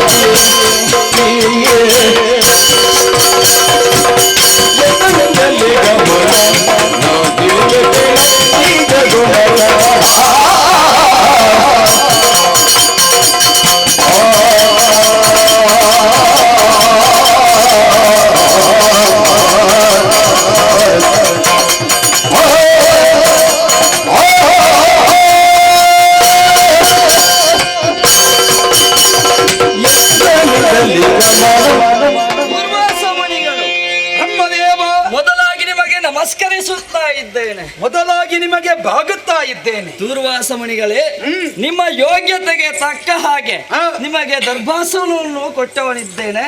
ಅದರಲ್ಲಿ ನೀವು ಸ್ವೀಕಾರ ಮಾಡಬೇಕು. ನಿಮ್ಮ ಮುಂದೆ ನಾವು ನಿಂತುಕೊಳ್ಳುವುದಕ್ಕೆ ಅರ್ಹರೇ ವಿನಃ ಕೂತುಕೊಳ್ಳುವುದಕ್ಕಲ್ವಲ್ಲ ಸ್ವಾಮಿ. ಓಹೋ, ನಾವು ಸಿಕ್ಕಿದಲ್ಲಿ ಎಲ್ಲ ಜಾಗ ಸಿಗುತ್ತದೆ ಅಂತ ಕೂತುಕೊಳ್ಳುವವರಲ್ಲ. ನಾವು ನಮ್ಮ ಜಾಗಕ್ಕೆ ಎಷ್ಟು ಮರ್ಯಾದೆಯೋ ಆ ಜಾಗದಲ್ಲಿ ಮಾತ್ರ ಕೂತುಕೊಳ್ಳುವರು. ಹೌದಲ್ಲ? ಕೆಲವರು ಕೂತುಕೊಳ್ಳಿಕ್ಕೆ ಜಾಗ ಬೇಕು ಅಂತಲೇ ಕಾಯುವುದು. ಕೆಲವರು ಇನ್ನೊಬ್ಬನನ್ನು ಎಳೆದು ಹಾಕಿ ಆದ್ರೂ ಆ ಪಟ್ಟದಲ್ಲಿ ನಾವು ಕೂತುಕೊಳ್ಬೇಕು ಅಂತ ಯೋಚಿಸುವುದು. ಹೌದು. ನಾವು ಯಾವತ್ತಿದ್ರೂ ಪಟ್ಟಭದ್ರರಲ್ಲ ಅಲ್ಲ, ಮಾತ್ರವಲ್ಲ ಪೀಠಭದ್ರರು ಅಲ್ಲ. ನಾವು ಭದ್ರ ಪೀಠ. ಹೌದಲ್ಲ? ಲೋಕದಲ್ಲಿ ಒಬ್ಬೊಬ್ಬರ ಯೋಚನೆ ಒಂದೊಂದು ರೀತಿಯಾಗಿ ಇರ್ತದೆ. ನಿಜ. ದುರ್ವಾಸ ಮುನಿಗಳೇ, ಹಾ. ನೀವೇನು ಹಾ. ನಿಮ್ಮಂತ ಯೋಗ್ಯತೆ ಏನು ಶ್ರೇಷ್ಠತೆ ಏನು ಹಾ. ಎಲ್ಲವನ್ನೂ ನಾನು ಬಲ್ಲವನಿದ್ದೇನೆ. ಲೋಕದಲ್ಲಿ ಆದರ್ಶ ದಂಪತಿಗಳು ಯಾರು ಎನ್ನುವುದಾಗಿ ಕೇಳಿದ್ರೆ ಅದು ಅತ್ರಿ ಹಾಗೂ ಅನಸೂಯ ದೇವಿಯವರು. ನಿಜ, ಅವರ ಪುತ್ರ ನೀವಾಗಿದ್ದೀರಿ. ನಿಜ. ಅಯ್ಯ, ಕೇವಲ ಒಂದು ಲೋಕವಲ್ಲ, ಸ್ವರ್ಗ ಮರ್ತ್ಯ ಪಾತಾಳ ಮೂರು ಲೋಕದ ಒಳಿತನ್ನೇ ಬಯಸುವವರು ನೀವಾಗಿದ್ದೀರಿ. ಒಂದು ತೃಪ್ತಿ ಆಯಿತು ದೇವರೇ. ಏನು ಈ ಮಗ ಒಳ್ಳೆದು ಮಾಡಿದ್ರೆ ಕರೆಯುವವರು ಅಪ್ಪಮ್ಮನ ಹೆಸರು ಹೇಳಿ ಕರೆಯುತ್ತಾರೆ. ಹೌದು, ಈ ಮಗ ಬೇಡದ್ದು ಮಾಡಿದ್ರೆ ಅಪ್ಪಮ್ಮನ ಹೆಸರೇ ಬರುವುದಿಲ್ಲ. ಹೌದಲ್ಲ.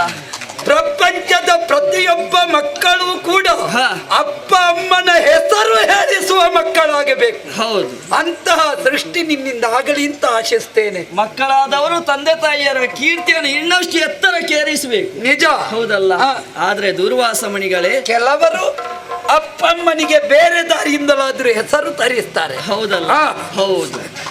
ಆದ್ರೆ ಹಾ. ಈ ಸಂದರ್ಭದಲ್ಲಿ ಹಾ. ಈ ರೀತಿಯಾಗಿ ನೀವು ಸತ್ಯಲೋಕಕ್ಕೆ ಬರಬೇಕು ಅಂತಾದ್ರೆ ಏನಾದ್ರೂ ಉದ್ದೇಶವಿಲ್ಲದೆ ಖಂಡಿತವಾಗಿ ನೀವು ಬರುವವರಲ್ಲ. ಅಲ್ಲ. ಹಾಗಿದ್ರೆ ಏನೋ ಒಂದು ಘನವಾದಂತ ಉದ್ದೇಶವಿದೆ ಎನ್ನುವುದಾಗಿ ಭಾವಿಸಿಕೊಂಡಿದ್ದೇನೆ. ಯಾಕೆ ಬಂದಿದ್ದೀರಿ ಹೇಳುವೀರಾ? ಸ್ವಾಮಿ, ನಿರತರ ತಪವಾಚರಿಪೇ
ದಿನವೊಂದಕ್ಕೆ 84 ಲಕ್ಷ ಜೀವ ವರ್ಗಗಳನ್ನು ಸೃಷ್ಟಿ ಮಾಡುವವರು ನೀವು.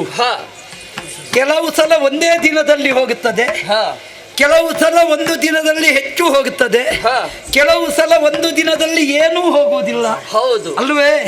ಈಗ ನಿಮ್ಮ ಸತ್ಯಲೋಕವು ಹಾಗೆ ಅಲ್ವೋ? ಹೌದು. ಸತ್ಯಲೋಕದಲ್ಲಿ ಯಾವತ್ತೂ ಧರ್ಮಜ್ಞರು ತುಂಬಿ ತುಳುಕುತ್ತಾರೆ ಅಂತ ಹೇಳಲಿಕ್ಕಾಗುವುದಿಲ್ಲ. ಇಲ್ಲ. ಕೆಲವು ಸಲ ಹೆಚ್ಚು, ಕೆಲವು ಸಲ ಕಡಿಮೆ. ಹೌದಲ್ಲ? ಹೌದು. ಹಾಗಾದ ಕಾರಣ ಈ ಸತ್ಯಲೋಕಕ್ಕೆ ನಾನು ಆಗಮನವಾಗುವಾಗ ತುಂಬಿ ಮೆರೆದು ನಿಮ್ಮನ್ನು ಕೊಂಡಾಡುವಂತಹ ಭಕ್ತ ಸ್ತೋಮ, ಬ್ರಹ್ಮಲೋಕದಲ್ಲಿ ನೆರೆದ ಬ್ರಹ್ಮಜ್ಞರ ಧರ್ಮಜ್ಞರ ಸಭೆ, ಈ ಸಭೆಯನ್ನು ಪ್ರವೇಶಿಸುತ್ತಲೇ ಒಂದು ರೀತಿಯಿಂದ ನಿಮ್ಮನ್ನು ಗೌರವಿಸಬೇಕು ಎನ್ನುವ ಕಾರಣದಿಂದ ನೋಡಿ ಕೈ ಮುಂದೆ ಒಡ್ಡಿದ್ದೇನೆ. ಹೌದು, ಹಾ. ವಿಶೇಷ ಕಾಣುತ್ತಾ ಇದೆ.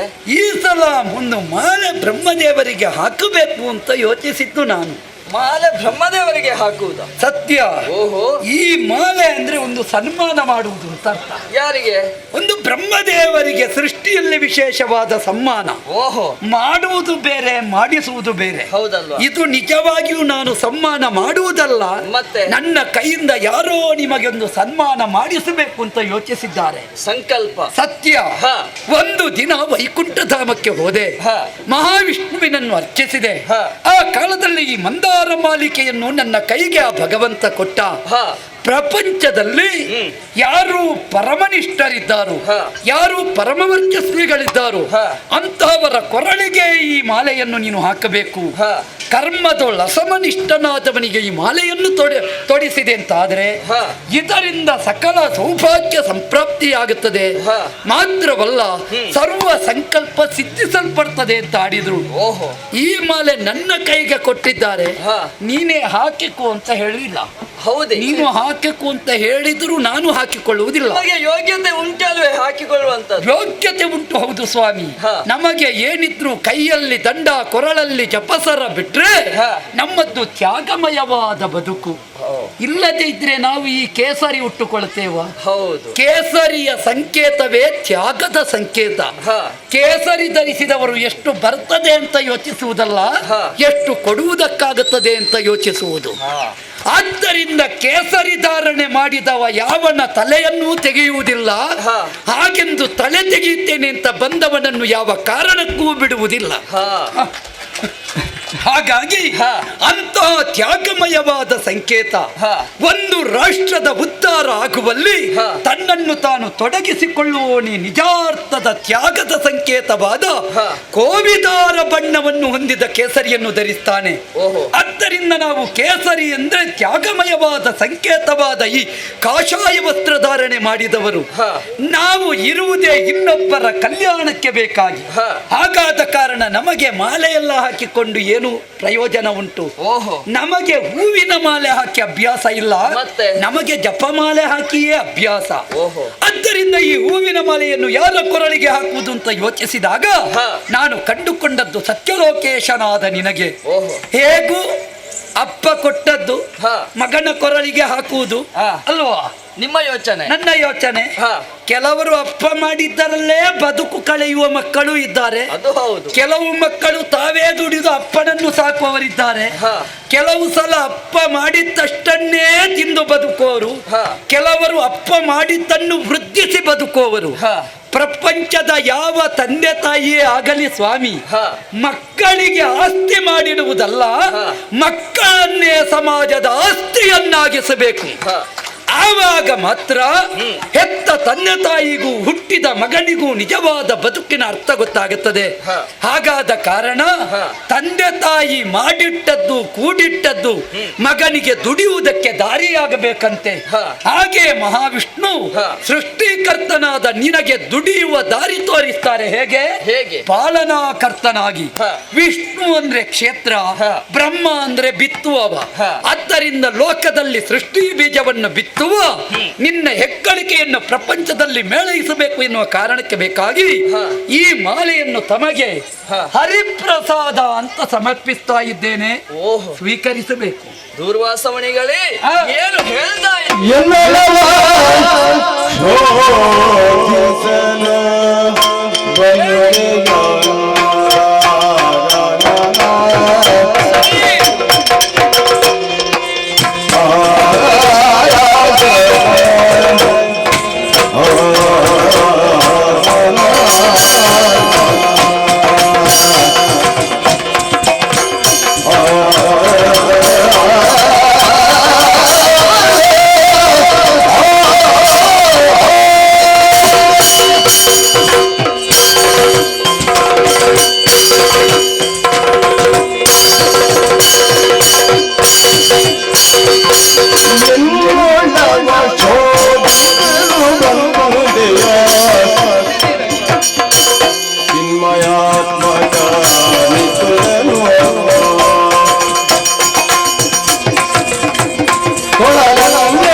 ಇದೆ. ಕಾರಣವಿದೆ.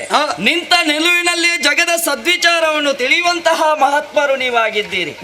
ಆದ್ರೆ ನನಗೂ ಶ್ರೀಹರಿಗೆ ಇರುವಂತಹ ಸಂಬಂಧವೇನು ನಿಮಗೆ ಗೊತ್ತಿಲ್ಲವೇ ಸ್ವಾಮಿ? ತಂದೆ ಮಗ. ಹೌದು.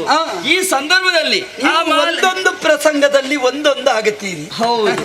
ಒಂದು ಕಡೆಯಿಂದ ಜಯ ಚತುರ್ಮುಖ ಜನಕ ಅಂತ ವಿಷ್ಣುವನ್ನು ಕೊಂಡಾಡುವುದು, ವಿಷ್ಣುವಿಗೆ ಮಗ. ಹೌದು. ಮತ್ತೊಂದು ಪ್ರಸಂಗದಲ್ಲಿ ನೋಡಿದ್ರೆ ಒಟ್ಟಿಗೆ ಉದ್ಭವಿಸಿದ್ದೀರಿ. ಆ ದೇವರು ನಿನ್ನನ್ನು ಯಾವಾಗ ಮಗ ಮಾಡ್ತಾನೋ, ಯಾವಾಗ ಒಡ ಹುಟ್ಟಿದವ ಮಾಡ್ತಾನೋ, ಅಲ್ಲ ದೇವರನ್ನು ಪ್ರಶ್ನಿಸುವುದಕ್ಕಿಲ್ಲ. ನದೇವ ಚರಿತಂ ಚರೇತ್ ಅಂತ ತಿಳಿದವರಾಡಿದ್ರು. ಹೌದಲ್ವಾ? ದೇವರ ಚರಿತ್ರೆಯನ್ನು ಪ್ರಶ್ನಿಸುವುದಕ್ಕಿಲ್ಲ, ಅದನ್ನು ಆಚರಣೆ ಮಾಡುವುದಕ್ಕೆ ಜೀವನಿಗೆ ಸಾಧ್ಯ ಇಲ್ಲ. ಯಾಕೆ? ಜಗವೆನ್ನುವುದು ಭಗವಂತ ಕಟ್ಟಿದ ರಂಗಸ್ಥಳ. ಅದರಲ್ಲಿ ಜೀವರಾದ ನಾವೆಲ್ಲ ಕುಣಿಯುವುದಕ್ಕೆ ಇರುವವರು, ದೇವರಾದ ನೀವೆಲ್ಲ ಕುಣಿಸುವುದಕ್ಕೆ ಇರುವವರು. ಹಿಮ್ಮೇಳದವರಿಗೆ ಒಳ್ಳೆ ಸ್ವರ ಇದ್ರೆ ಕುಣಿಯುವವನಿಗೆ ಕುಣಿಲಿಕ್ಕೆ ಆಗುತ್ತದೆ. ಹಿಮ್ಮೇಳದವನೇ ತೂಕಡಿಸುವ ಹಾಗೆ ಪದ ಹೇಳಿದ್ರೆ ಮುಮ್ಮೇಳದವನಿಗೆ ಕುಣಿಲಿಕ್ಕೆ ಆಗುವುದಿಲ್ಲ. ಆದ್ದರಿಂದ ನಿಮ್ಮ ಪದ ಒಳ್ಳೆದು ಬಂತು, ನಾವು ಕುಣಿಯುತ್ತೇವೆ. ಆದ್ದರಿಂದ ಕುಣಿಸುವವರು ನೀವು, ಕುಣಿಯುವವ ನಾನು. ಮುಮ್ಮೇಳ ನಾವು, ಹಿಮ್ಮೇಳ ನೀವು. ಅದಕ್ಕೆ ಹೇಳುವುದು ಹಿಮ್ಮೇಳ ತೂಕಬೇಕು ಅಂತ. ಹೌದಲ್ವಾ? ಹಿಮ್ಮೇಳ ತೂಕಬೇಕು. ಹೌದು, ಸರಿಬೇಕು. ಹೌದು. ಈ ಕ್ಷಣದಲ್ಲಿ ಶ್ರೀಹರಿ ನನಗೆ ಪಿತೃ ಸಮಾನರಾಗಿದ್ದಾರೆ. ನಿಜ. ಈ ಮಾಲೆಯನ್ನು ನಾನು ಧರಿಸಬೇಕೆನ್ನುವುದಾಗಿ ಹೇಳ್ತಾ ಇದ್ದೀರಿ. ಇದು ನಿಮ್ಮ ಯೋಚನೆ ಆಗಿರಬಹುದು, ಹೌದಲ್ವೇ? ಶ್ರೀಹರಿ ಹೇಳುವುದಕ್ಕಿಲ್ಲ. ಆದ್ರೆ ಈ ಮಾಲೆಯನ್ನು ನಾನು ಧರಿಸಿಕೊಂಡೆನು ಅಂತಾದ್ರೆ ಏನಾಗ್ತದೆ? ವಿತ್ತಾಪಹಾರ ಎನ್ನುವಂತಹ ದೋಷಕ್ಕೆ ನಾನು ಗುರಿಯಾಗುತ್ತೇನೆ. ಅಪ್ಪನದನ್ನು ಮಗ ತಕ್ಕೊಂಡ. ಹೌದು. ಅದು ವಿತ್ತಾಪಹಾರ ಆಗುತ್ತದೆಯೇ? ಹೌದು. ಕಾರಣ ಸತ್ಯ. ಯಾಕಂದ್ರೆ ದುಡಿಯದೇ ಇರುವ ಮಕ್ಕಳು ಅಪ್ಪನಿಂದ ತಕ್ಕೊಳ್ಬಹುದು. ದುಡಿಯುವ ಮಕ್ಕಳು ಯಾವ ಕಾಲಕ್ಕೂ ಅಪ್ಪನ ಕೈಯಿಂದ ತಕ್ಕೊಳ್ಬಾರದು. ಹೌದು. ತಕ್ಕೊಂಡ್ರೆ ಅದು ವಿತ್ತಾಪಹಾರದ ದೋಷಕ್ಕೆ ಗುರಿಯಾಗುತ್ತದೆ. ನಿಮಗೆ ಹೇಗೂ ಕೆಲಸ ಉಂಟು ಸೃಷ್ಟಿ ಮಾಡುವುದು. ಹೌದು. ಮತ್ತೆ ನೀವು ಅಪ್ಪನಿಂದ ತಕ್ಕೊಳ್ಬಾರ್ದು ಅಂತ ಯೋಚಿಸಿದ್ದೀರಿ. ಹೌದು, ಒಳ್ಳೇದು. ನಾನು ಧರಿಸಿಕೊಳ್ಳುವುದಿಲ್ಲ ಎನ್ನುವುದಾಗಿ ಯೋಚನೆಯನ್ನು ಮಾಡಿದ್ದೆ. ಮತ್ತೆ ಒಂದುಂಟು, ಏನು? ಮಗನಿಗೆ ಅಪ್ಪ ಸನ್ಮಾನ ಮಾಡಬಾರದು, ಊರಿನವರು ಮಾಡಬಹುದು. ಅಪ್ಪ ಏನಿದ್ರು ಮಗನಿಗೆ ಆಶೀರ್ವಾದ ಮಾಡಬೇಕು. ಅಪ್ಪ ಸನ್ಮಾನ ಮಾಡಿದ್ರೆ ಅದಕ್ಕೆ ಮೌಲ್ಯವಿಲ್ಲ. ಇಲ್ಲ. ಹೌದಲ್ಲ? ಸರಿ. ಹಾಗಾಗಿ ಈ ಮಾಲೆ ಅಂತೂ ನನಗಂತೂ ಬೇಡ. ಅಂತೂ ನಿಮ್ಮ ಅಪ್ಪ ಕೊಟ್ಟ ಮಾಲೆ ಒಂದು ನನ್ನ ಕೈಯಲ್ಲೇ ತಿರುಗುತ್ತಾ ಉಂಟಲ್ಲ. ಅದಕ್ಕೆ ಈ ಕ್ಷಣದಲ್ಲಿ ಬಂದಂತಹ ನೀವು ಹೀಗೆ ಹೋಗುವುದಾ? ಒಂದು ಉದ್ದೇಶವನ್ನು ಹೇಳ್ತೇನೆ, ಕಾರಣವನ್ನು ಹೇಳ್ತೇನೆ. ಈ ಮಾಲೆಯನ್ನು ನೀವು ನೇರವಾಗಿ ಕೈಲಾಸ ಲೋಕಕ್ಕೆ ಕೊಂಡು ಹೋಗ್ಬೇಕು. ಅಲ್ಲಿ ಪರಮೇಶ್ವರನಿಗೆ ಕೊಡಬೇಕು ನೀವು, ನಂಜುಂಡನಿಗೆ. ಒಂದು ವೇಳೆ ಆತ ಸ್ವೀಕರಿಸಿಯನೆನ್ನುವುದಾಗಿ ನಾನು ಹೇಳ್ತಾ ಇದ್ದೇನೆ. ವಿಷಯ ಸತ್ಯವೇ. ನಾನು ಈ ಪ್ರಸಂಗವನ್ನೊಂದು ಇಲ್ಲಿಗೆ ಮುಗಿಸುವ ನಿಮ್ಮ ಕೊರಳಿಗೆ ಹಾಕಿಂತ ಯೋಚಿಸಿದ್ದು. ನೀವು ಈ ಸಲ ಪ್ರಸಂಗವನ್ನೇ ಉದ್ದ ಮಾಡುವ ಯೋಚನೆ ಮಾಡಿದ್ದೀರಾ ಅಂತ. ಹೇಗೆ ಒಂದೇ ಪ್ರಸಂಗದಲ್ಲಿ ಮುಗಿಸುವುದಾ ಅಂತ ನಾವು ಯೋಚಿಸುವುದು. ಹೆಚ್ಚು ಸಮಯ ನನ್ನ ಕೈಯಲ್ಲಿರಬೇಕೆನ್ನುವುದಾಗಿ ನಾನು ಭಾವಿಸಿಕೊಂಡಿದ್ದೇನೆ. ಈ ಮಾಲೆ ಆಗಲಿ ಬ್ರಹ್ಮದೇವರೇ, ನೀನು ಜಗದ ಸೃಷ್ಟಿಕರ್ತ, ಪ್ರತಿಯೊಬ್ಬರ ಕರ್ಮದ ಕರ್ತಾರ. ಹರಿ ಕರ್ತಾರ, ನೀವು ಕರ್ತೃ. ಆಗಲಿ. ಈಗ ನಾನು ಸತ್ಯಲೋಕದತ್ತ ಗಮಿಸಬೇಕು. ಕೈಲಾಸ ಲೋಕಕ್ಕೆ. ಹೌದಲ್ಲ? ಸತ್ಯಲೋಕ ಬಿಟ್ಟು ಕೈಲಾಸಕ್ಕೆ. ಹೌದು. ಆಗಲಿ. ನಿಮ್ಮ ಆಶೀರ್ವಾದ. ಹೋಗು, ಶುಭವಾಗಿ. ಈ ಮಾಲೆ ಒಮ್ಮೊಮ್ಮೆ ನನ್ನನ್ನೇ ಆಚೆ ಈಚೆ ಮಾಡ್ತದೆ. ಇದನ್ನು ಹಾಕಿಕೊಂಡವರನ್ನು ಏನು ಮಾಡ್ತದೋ ಯಾರಿಗೆ ಗೊತ್ತು. ಹೌದಲ್ವಾ? ಆಗಲಿ. ಅಂತಹ ಯೋಗ್ಯತೆ ಉಂಟು ಅದಕ್ಕೆ. ಹೌದಲ್ಲ? ನೇರವಾಗಿ ಕೈಲಾಸ ನಡೆ, ಕೈಲಾಸ ಶಿವನ ಕಡೆ. ಸರಿ.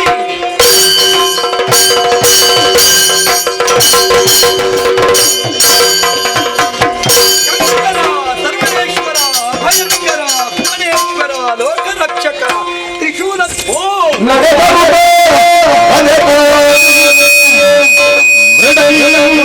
ಭಕ್ತಿ ಹೊಂದಲರಗಲವನ ಕೈ ಕೈದ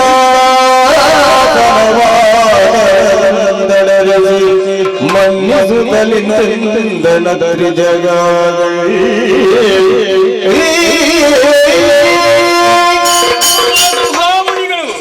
ಹೇಳಿರಯ್ಯ, ಹೇಳಿ.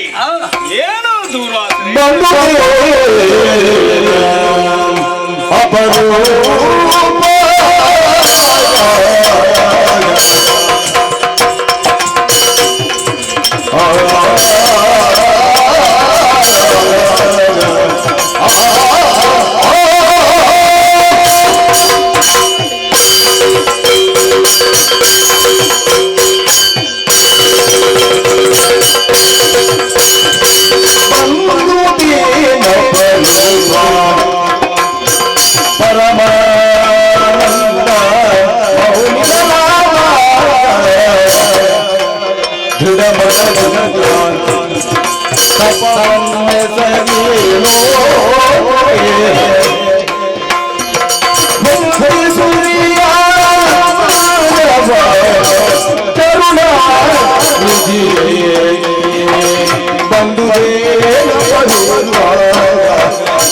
ಮುನಿಬಾ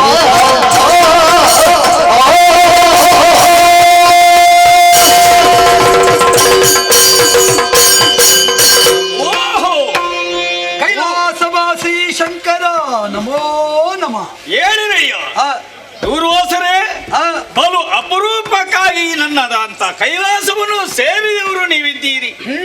ಆಹಾ, ಸ್ವಲ್ಪ ಸಮಯವಾಯ್ತು ಇಲ್ಲಿಗೆ ಬಾರದೆ. ಕೆಲವು ಸಮಯ ಆಯಿತು.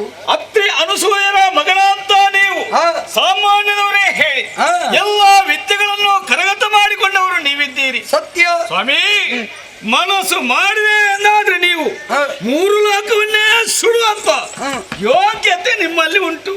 ನನ್ನ ಕೋಪವನ್ನು ಕಂಡು ಈಗಾಗಲೇ ಲೋಕದಲ್ಲಿ ಪ್ರಚಾರ ಉಂಟು. ದುರ್ವಾಸ ಅಂದ್ರೆ ಯಾರು? ಶಿವನ 3ನೆಯ ಕಣ್ಣು ಅಲ್ವಾ? ಅಂತ ಕೋಪ ನಿಮ್ಮಲ್ಲಿ ಉಂಟು ಸ್ವಾಮಿ, ಹೇಳ್ತಾರೆ ಜಗತ್ತಿನವರು. ಆದ್ರೆ ನೀವಾದ್ರೂ ಯಾರು? ಲೋಕದ ಕಲ್ಯಾಣವನ್ನೇ ಬಯಸುವವರು ನೀವಾಗಿದ್ದೀರಿ. 3 ಲೋಕವನ್ನೇ ಉದ್ಧಾರ ಮಾಡಬೇಕು ಎಂಬುದೇ ನಿಮ್ಮ ಇಚ್ಛೆ ಕೂಡ ನಿಜ ಅಲ್ವೇ? ಆದ್ರೆ ಇಂದು ನೀವು ಒಮ್ಮಿಂದೊಮ್ಮೆಗೆ ಈ ಕೈಲಾಸಕ್ಕೆ ಬಂದವರು ನೀವಿದ್ದೀರಿ. ಸತ್ಯ. ಬಹುಶಃ ಇಲ್ಲಿಂದ ಹೋಗುವವರು ಈ ಪರಶಿವನನ್ನು ಕಂಡು ಹೋಗ್ಬೇಕು ಅಂತ ಬಂದವರ ಅಲ್ಲ, ಎಲ್ಲಿಂದಲೋ ಇಲ್ಲಿಗೆ ಬಂದವರ. ಈ ಶಿವನಿಂದ ಏನಾದ್ರೂ ಕೆಲಸ ಆಗ್ಬೇಕಾ ಅದನ್ನು ಹೇಳಿ ನಾನು ಈಡೇರಿಸ್ತೇನೆ. ಪರಮಶಿವ ಗೌರಿಯೋ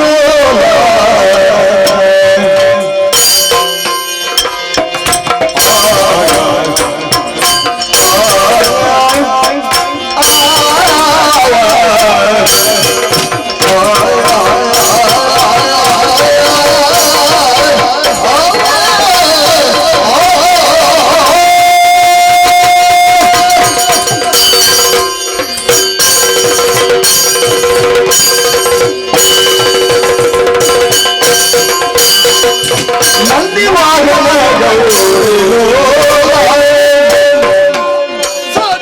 ಭಕ್ತ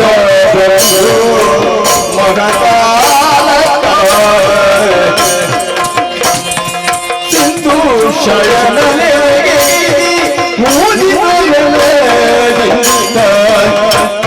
ಚೆಲುವಿನ ಮನ್ನ ಸಿಂಧು ಶಯನ ನಂದಿ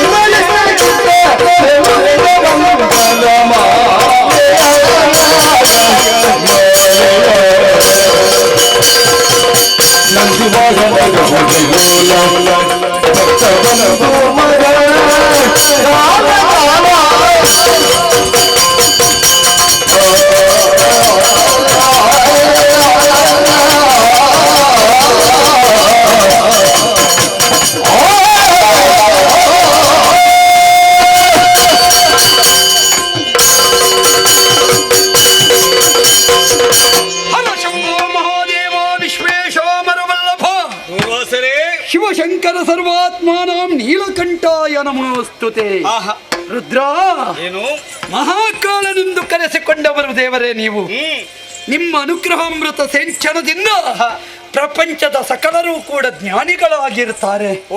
ಮೋಕ್ಷಾದಿಚ್ಛೇತ ಜನಾರ್ದನಾತ್, ಜ್ಞಾನಾದಿಚ್ಛೇತ ಮಹೇಶ್ವರಾತ್ ಎಂಬ ಹಾಗೆ ಪ್ರಾಪಂಚಿಕರು ನಿಮ್ಮನ್ನು ಕರೆದರು. ಮೋಕ್ಷವನ್ನು ಕೊಡುವವ ವಿಷ್ಣು, ಜ್ಞಾನವನ್ನು ಅನುಗ್ರಹಿಸುವವ ಶಿವ.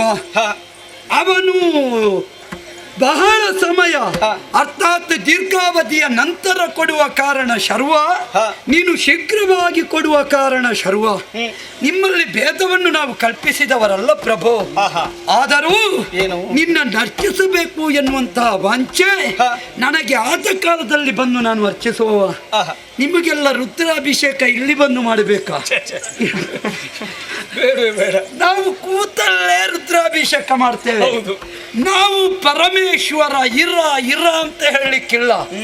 ನಾವು ಇರುವಲ್ಲಿಯೇ ಸೋಮನಾಥೇಶ್ವರ ಅಂತ ಹೇಳಲಿಕ್ಕೂ ಇಲ್ಲ.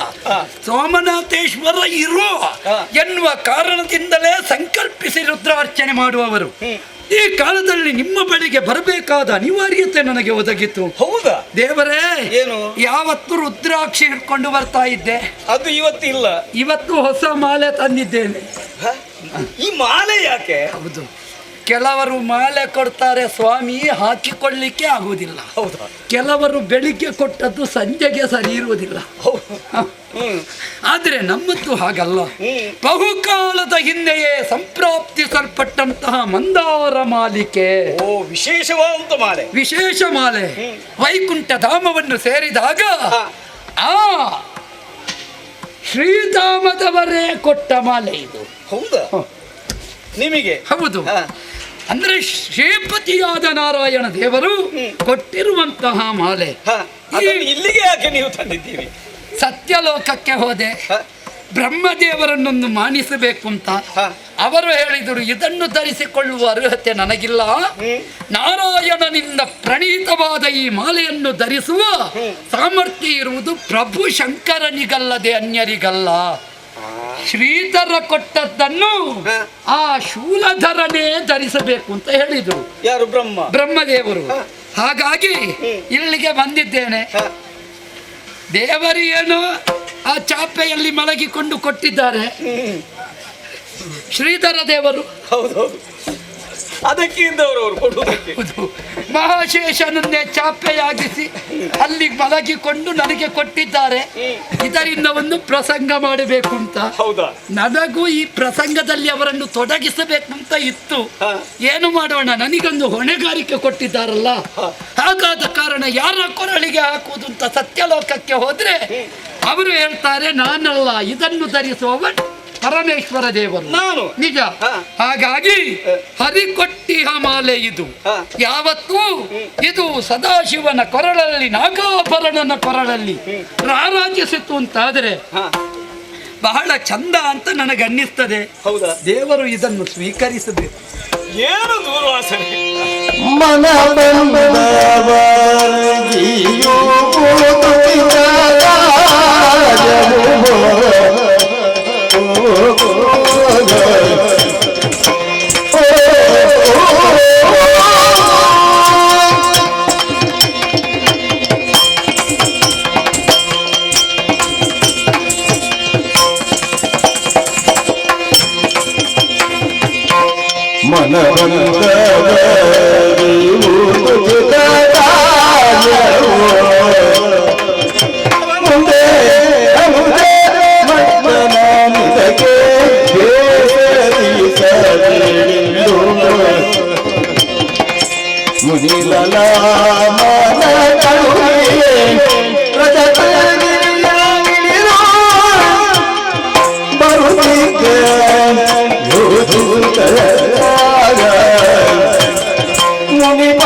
ಮೊದಲಾಗಿ ಬ್ರಹ್ಮದೇವನಲ್ಲಿ ಕೊಂಡು ಹೋದಿರಿ. ಸತ್ಯ. ಅವನಿಗೆ ಕೊಡಬೇಕು ಅಂತ ಅವ ಅದನ್ನು ಸ್ವೀಕಾರ ಮಾಡಲಿಲ್ಲ. ಎಷ್ಟು ಒಳ್ಳೆಯವರು.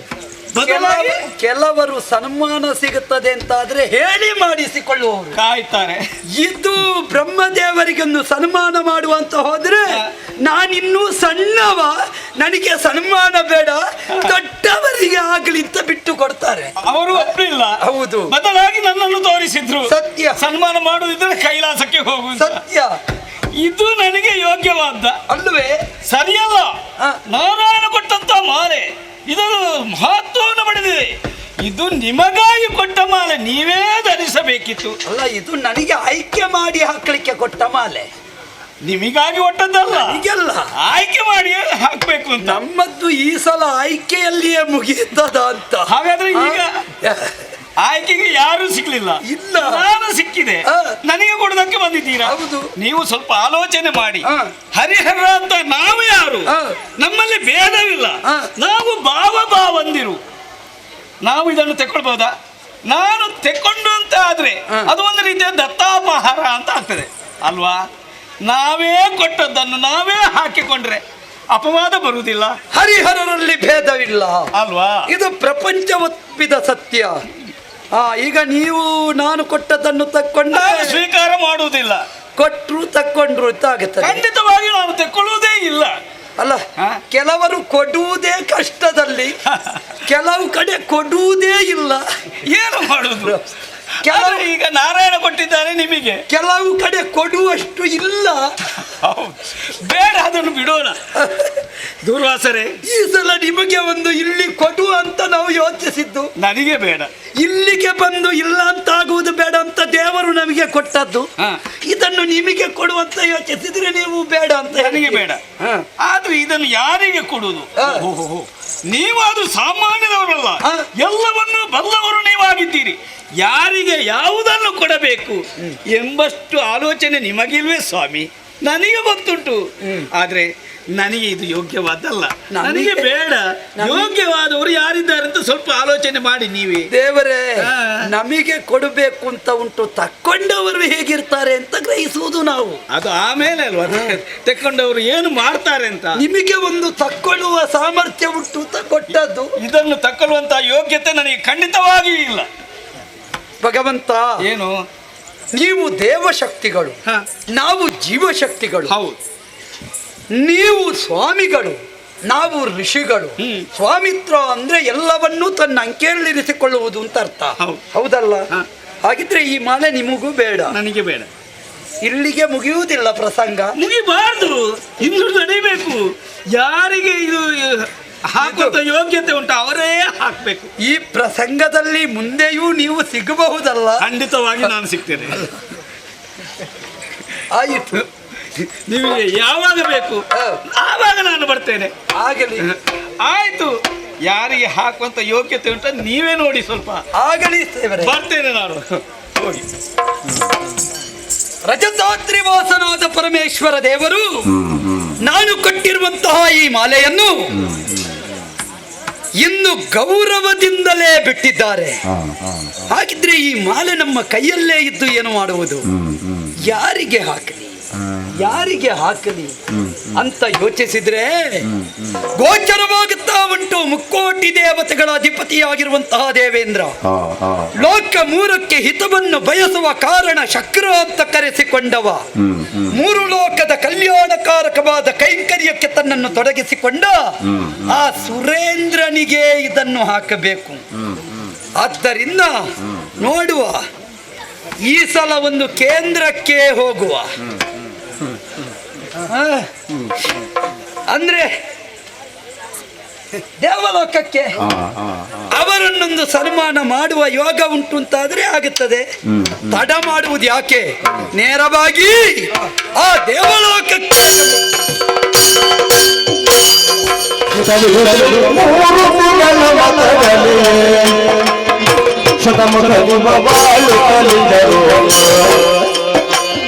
ಅತುಲ ಅತಿಶಯವಾದ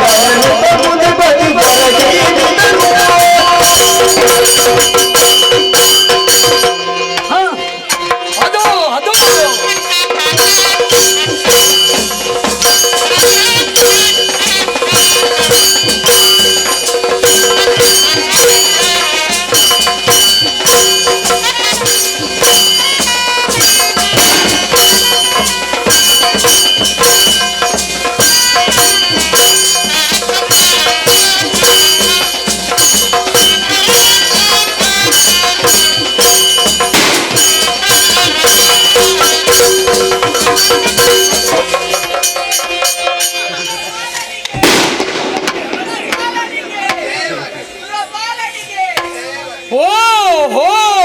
ದೇವೇಂದ್ರ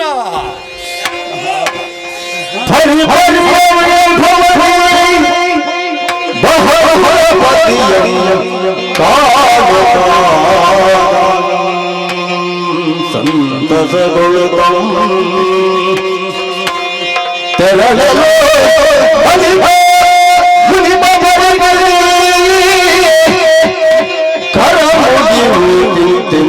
ನಿಳೆಯದಿ ಗಜವಂ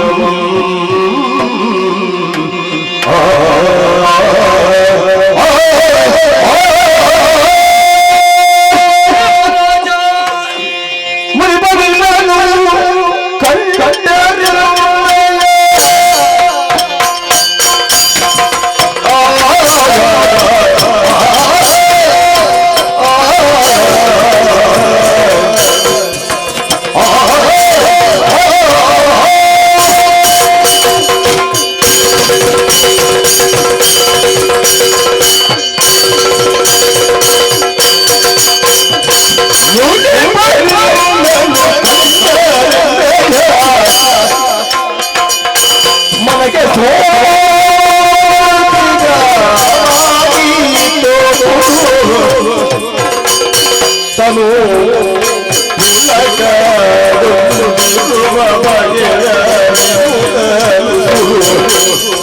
ಸುರಪ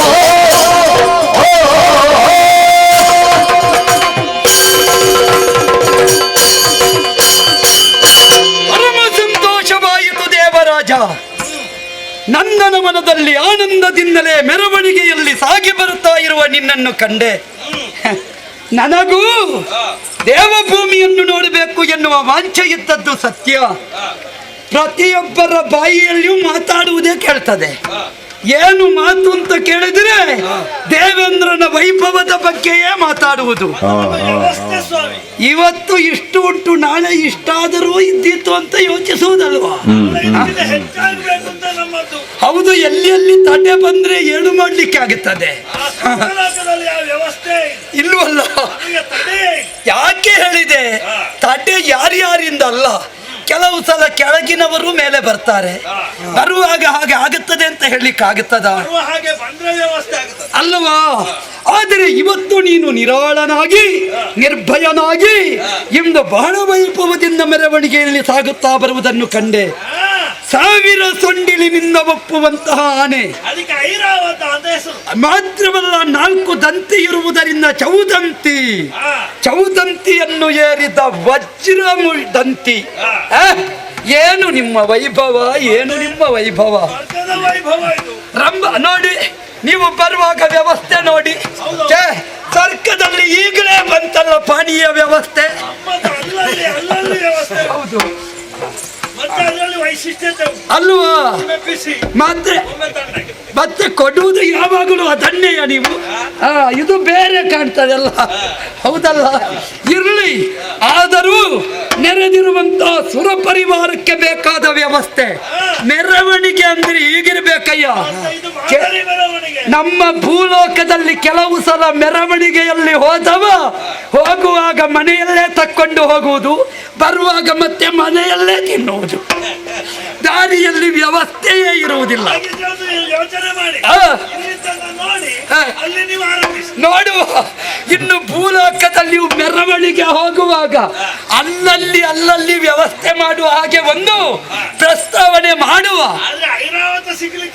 ಐರಾವತ ಸಿಕ್ಕದೇ ಇದ್ರೂ ತೊಂದರೆ ಇಲ್ಲ, ಐರಾವತದಂತದ್ದು ಹೆಸರಿಟ್ಟಾದ್ರೂ ಕೆಳಗೆ ಇದ್ದಿತ್ತು, ಹೌದಲ್ಲ?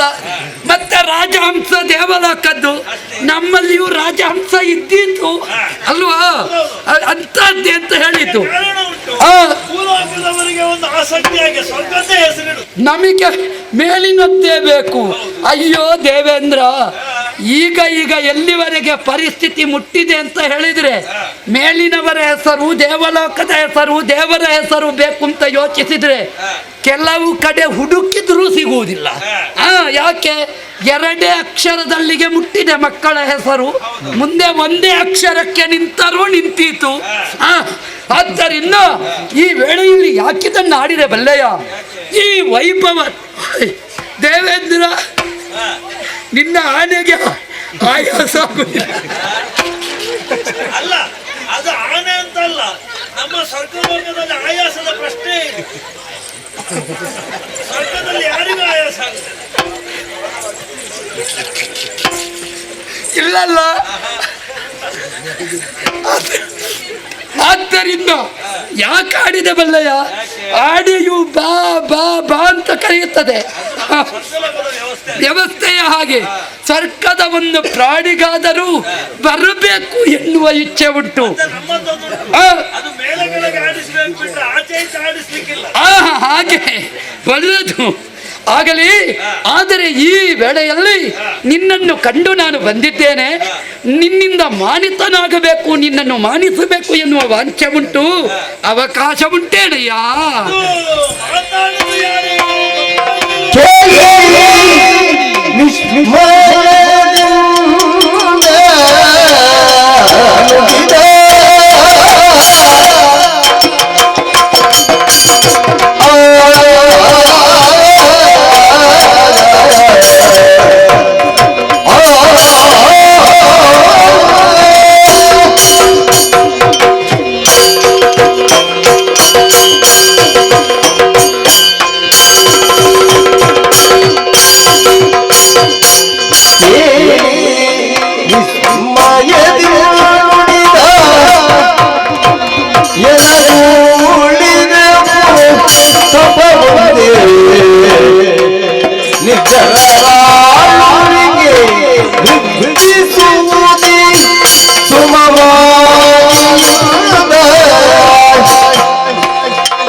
ನೋಡುವುದಕ್ಕೆ ಅಸಾಧ್ಯವಾಗುತ್ತಾ ಉಂಟು. ಹ್ಮ್ ತಲೆಯಲ್ಲಿ ಜಟ ಇದೆ, ಹ್ಮ್ ಗಡ್ಡ ಕಾಣಿಸ್ತಾ ಉಂಟು. ಹ್ಮ್ ಹಾಗೆಯೇ ಹ್ಮ್ ನಿಮ್ಮಂತಾದಂತಹ ವಸನಾಭರಣಗಳನ್ನು ನೋಡಿದ್ರೆ ಆ, ನೀವು ತಾಪಸಿಗಳು ಇರಬಹುದು ಆ, ಎನ್ನುವಂತಹದ್ದನ್ನು ನಾನು ತರ್ಕಿಸಿಕೊಳ್ಳಬಲ್ಲೆ. ಆ, ತಪ್ಪು ತಿಳಿಲಿಕ್ಕೆ ಕುಡಿದು ಆ. ಎತ್ತರ ಏರಿದ್ದೇನೆ, ಆ. ಗುರ್ತ ಸಿಗಲಿಲ್ಲ, ಆ. ನಾವು ಯಾರು ಅಂತ ಹೇಳಿದ್ರೆ ಒಳ್ಳೆದಾದೀತು. ಇನ್ನೂ ನಿಮಗೆ ಗೊತ್ತಾಗಲಿಲ್ವೇ ದೇವೇಂದ್ರ? ಆಹಾ. ತಪ್ಪಲ್ಲ ಬಿಡು. ಋಷಿಗಳ ಮುಖ ನೋಡುವಾಗ ಹೀಗೆ ಎಲ್ಲರದ್ದು ಯಾರನ್ನು ಏನು ಅಂತ ಗುರುತಿಸುವುದು. ಒಂದೇ ರೀತಿ ಅಲ್ವೋ? ಮತ್ತೆ ಕೆಲವು ಸಲ ದೊಡ್ಡ ವಾಹನದಲ್ಲಿ ಕೂತಾಗ ಸಣ್ಣತನದಲ್ಲಿ ನೆಲದಲ್ಲಿ ನಡೆಯುವವರದೆಲ್ಲ ಗೊತ್ತಾಗುವುದಿಲ್ಲ ಬಿಡು. ನಾನು ಎತ್ತರದಲ್ಲಿದ್ದೇನೆ. ಹೌದು ಹೌದು, ಏರಿದ ವಾಹನವು ದೊಡ್ಡದೇ. ಅಲ್ವಾ? ಆ, ಈಗ ಇನ್ನ ಸಣ್ಣ ವಾಹನ ಉಂಟಲ್ಲ, ಇವತ್ತಿನ ಈ ಮೆರವಣಿಗೆಗೆ ಆ ಉಚ್ಚೈಶ್ರ ಬಸ್ಸು, ಅದು ಅಲ್ಲೇ ಇರಬೇಕು. ಉಂಟು, ಇಲ್ಲಿ ಹಾಲಿನಲ್ಲಿ ಉಂಟು. ಉಂಟಲ್ಲ, ಎಲ್ಲರೂ ನೋಡ್ಬೇಕು ಅಂತ ವ್ಯವಸ್ಥೆ ಉಂಟು. ಆಗಲಿ ಇರ್ಲಿ. ಇದು ಬಂದವ ದುರ್ವಾಸ ಮಹಾಮುನಿ. ಓಹೋ ಹೋ ಹೋ, ದುರ್ವಾಸರು. ಆ, ಇಲ್ಲಿಂದಲೇ ದೊಡ್ಡ ನಮಸ್ಕಾರ. ಪ್ರತಿ ನಮಸ್ಕಾರವಯ್ಯ. ನೀವು ಬಂದದ್ದು ಬಹಳ ಒಳ್ಳೆಯದಾಯ್ತು ಸ್ವಾಮಿ. ನಾನು ನೀನು ಇರುವಲ್ಲಿಗೆ ಬಂದೆ. ನೀವು ಅಯೋಚಿತವಾಗಿ ಬಂದವರು, ಆ.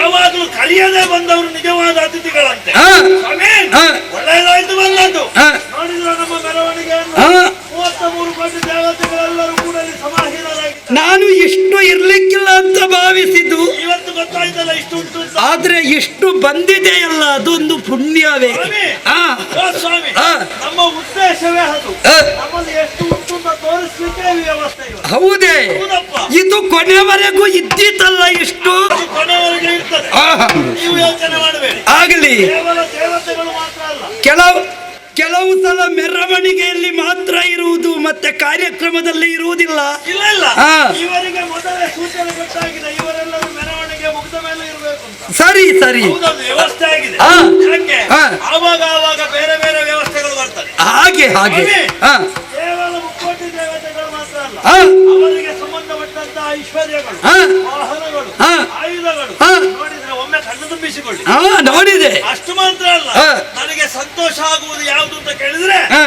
ನಿಮಗೆ ಇಂಥ ಅವಕಾಶ ಸಿಗ್ಲಿಕ್ಕಿಲ್ಲ ಇನ್ನೊಮ್ಮೆ. ಇಲ್ಲ ಇಲ್ಲ ಬೇಕು ಅಂತ ಹೇಳಿದ್ರೆ ಸಿಗ್ಲಿಕ್ಕಿಲ್ಲ. ಇಲ್ಲಪ್ಪ. ಹಾಗಾದ್ರಿಂದ ನೀವು ಕೂಡ ನಮ್ಮ ಈ ಮೆರವಣಿಗೆಯಲ್ಲಿ ಸೇರಿಕೊಂಡ್ರೆ ಅಲ್ಪ ಸ್ವಲ್ಪ ನಿಮಗೂ ಪುಣ್ಯ ಬಂದೀತು. ಆ. ಮತ್ತೆ ಒಂದುಂಟು ಸ್ವಾಮಿ, ಆ, ಏನಿದ್ರು ಕೂಡ ಬಹುಶಃ ನಿಮಗೆ ಏನೋ ವಿಶೇಷವಾದಂತಹ ಕಾರ್ಯ ಇದ್ದಿರಬಹುದು, ಆ. ಹಾಗೆ ನನ್ನ ಭೇಟಿಗೆ ಬಂದಿರಬಹುದು. ಹ್ಮ್. ಸ್ವಾಮಿ, ನಾನಿಲ್ಲಿ ಮಧ್ಯ ಮಾರ್ಗದಲ್ಲಿದ್ದೇನೆ. ಆ. ನಿಮ್ಮಲ್ಲಿ ಕಾರ್ಯಾನುಮತಿಯಾಗಿ ನೀವು ಮಾರ್ಗದಲ್ಲೆಲ್ಲ ಅಹವಾಲು ಸ್ವೀಕಾರ ಮಾಡುವುದಿಲ್ಲ. ಮಧ್ಯದಲ್ಲಿ ಇಲ್ಲ. ಅದು ಕೆಲವರದ್ದು ಹಾಗೆ, ನಾವು ಇದ್ದಲ್ಲಿಗೆ ಬನ್ನಿಂತಲೇ ಹೇಳು. ಯಾಕೆ? ಆ, ಪ್ರಶ್ನೆ, ಆ. ನಿಮ್ಮ ಎತ್ತರ ಎಷ್ಟು ಅಂತ ನನಗೆ ಗೊತ್ತಿಲ್ವೋ? ಮತ್ತೆ ನಿನ್ನ ಎತ್ತರದ ಬಗ್ಗೆ ನಾನು ತಿಳಿದವಲ್ವಾ? ಹಾಗಾಗಿ ಎತ್ತರದಲ್ಲಿರುವವರು ಮಾರ್ಗ ಮಧ್ಯದಲ್ಲಿ ವ್ಯವಹಾರ ಮಾಡಲಿಕ್ಕೆ ಇಲ್ಲ, ಕೂಡದು. ಹಾಗಾದ್ದರಿಂದ ಆ. ಏನಿದ್ರು ಕೂಡ ಇನ್ನು ಸ್ವಲ್ಪ ಹೊತ್ತು ನಮ್ಮ ಮೆರವಣಿಗೆ ಮುಗಿಯುತ್ತದೆ. ಆ. ಆಮೇಲೆ ಆ. ನಾನು ನನ್ನ ಸ್ವಸ್ಥಾನವನ್ನು ಸೇರಿಕೊಳ್ಳಲಿಕ್ಕಿದ್ದೇನೆ, ಆ. ಒಟ್ಟೊಳಗವನ್ನು ನೀಡಲಿಕ್ಕಿದ್ದೇನೆ. ಆ. ಆ ಕಾಲಕ್ಕೆ ಆ. ನೀವು ಸಭೆಗೆ ಬಂದಿರಿ ಅಂತಾದ್ರೆ ಆ. ನಿಮಗೆ ಏನು ಬೇಕು ಆ. ಎಲ್ಲವನ್ನು ವ್ಯವಸ್ಥೆ ಮಾಡಿಕೊಂಡು ಓ ದೇವೇಂದ್ರ, ಏನಯ್ಯ ಇಷ್ಟ ಕೈಗೂಡಿ ಸೌಭಾಗ್ಯದಿಂದ ಸಂತುಷ್ಟಿಗೊಳ್ಳುವ ಬಗೆಗೆ ಕರುಣಿಸುವೆ ಕಂಧರದಿ ತೊಟ್ಟು ಸುಖದಿಂದ ತಲವಾರಿಯುತ್ತಲಿಯೇ ಹೊರಡೆ ಜ್ಯೋತಿನಿಂದ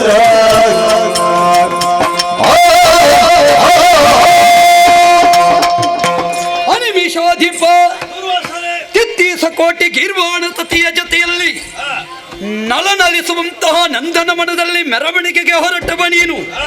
ಈ ವೈಭವಯುತವಾದಂತಹ ಮೆರವಣಿಗೆಯನ್ನು ಕಂಡು ಕಣ್ತುಂಬಿಸಿಕೊಂಡೆ.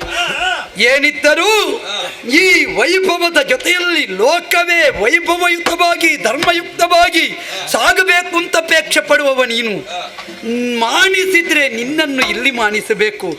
ಕೆಲವರು ಸನ್ಮಾನ ಮಾಡ್ತಾರೆ ಎಲ್ಲಿ ಅಂತ ಇಲ್ಲ, ಕೆಲವರಿಗೆ ಸನ್ಮಾನ ಆದದ್ದೇ ಗೊತ್ತಾಗೋದಿಲ್ಲ. ಆದರೆ ನಿನಗೆ ಈ ಸಲ ಒಂದು ದುರ್ವಾಸನಿಂದ ಸನ್ಮಾನ ಆಗಬೇಕು ಎನ್ನುವುದು ದೈವ ಸಂಕಲ್ಪವೇ ಇರಬೇಕು. ನನ್ನನ್ನು ಸನ್ಮಾನಿಸ್ಲಿಕ್ಕೆ ಬಂದದ್ದ? ನಮ್ಮ ಸನ್ಮಾನದಲ್ಲಿ ಹೆಚ್ಚೇನೂ ಇಲ್ಲ, ಮಾಲೆ ಮಾತ್ರ ಹಾಕುವುದು. ಅಷ್ಟಾದ್ರೂ ಉಂಟಲ್ಲ. ಆದ್ದರಿಂದ ಆದ್ದರಿಂದ ಇದನ್ನು ಸಾರ್ವತ್ರಿಕವಾಗಿ ದೇವ ಸಮಾಜದ ಸಮಕ್ಷದಲ್ಲಿ ನಿನ್ನ ಕೈಗೆ ನೀಡಬೇಕು ಅಂತಿದ್ದೇನೆ. ನಾವು ಮತ್ತೆ ಈಗ ಮಾಲೆ ಎಲ್ಲ ಕೊರಳಿಗೆ ಹಾಕುವುದಿಲ್ಲ, ಕೈಗೆ ಕೊಡುವುದು. ಹಾಕಲಿಕ್ಕೆ ಸಮಸ್ಯೆ ಆಗುತ್ತದೆ. ಎಲ್ಲಿವರೆಗೆ ಅಂದ್ರೆ ಮುಖ ನೋಡಿಕೊಳ್ಳಿಕ್ಕೂ ಸ್ವಲ್ಪ ಸಮಸ್ಯೆ ಉಂಟು. ಹಾಗೆ ಈಗ ಕೈ ಹೀಗಿಲ್ಲ, ಹೀಗೇ ಮಾಡುವುದು ನಾವು.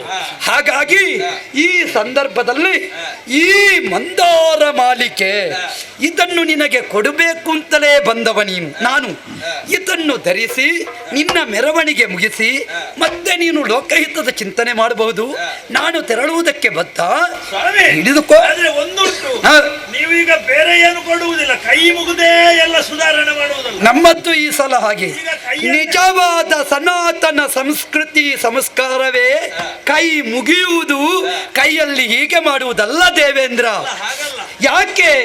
ಕರಮೂಲೆ ಸ್ಥಿತೇ ಗೌರಿ, ಕರಮಧ್ಯೆ ಸರಸ್ವತಿ, ಕರಾಗ್ರೆ ವಸತೆ ಲಕ್ಷ್ಮಿ, ಪ್ರಭಾತೆ ಕರದರ್ಶನಂ ಅಂತ ನಾವು ಹೇಳ್ತೇವೆ. ಎರಡು ಕೈ ಜೋಡಿಸಲಾದಾಗ ಮೂರು ಶಕ್ತಿಗಳು ಇಲ್ಲಿ ಆವಾಹಿತರಾಗುತ್ತಾರೆ. ಆದ್ದರಿಂದ ಕೈ ಮುಗಿದು ವಂದಿಸುವುದೇ ಸೂಕ್ತ ಎನ್ನುವ ನೆಲೆಯಿಂದ ಕೈ ಮುಗಿದು ನಿನಗೆ ನೀಡುತ್ತಾ ಇದ್ದೇನೆ. ನೀವು ಏನಿದ್ರು ಕೂಡ ಭೂಲೋಕದ ಕಡೆಯಿಂದ ಬಂದವರಲ್ವ, ನಾವು ಸ್ವಲ್ಪ ಯೋಚಿಸಬೇಕಾಗುತ್ತದೆ. ಹಾಗೆ ಕೈಯಲ್ಲಿದ್ದದ್ದು ಮಾಲೆಗೆ ಬಂದು ಮಾಲೆಯಿಂದ ನಮಗೆ ಬಂದ್ರೆ ಹೌದು, ಜಾಗ್ರತೆ ಮಾಡಿಕೊಳ್ಳಬೇಕಾದದ್ದು ಧರ್ಮವೇ. ದೇವಲೋಕದವರಿಗೂ ಈ ಭೀತಿ ಹುಟ್ಟಿತಲ್ವ? ಹೌದು.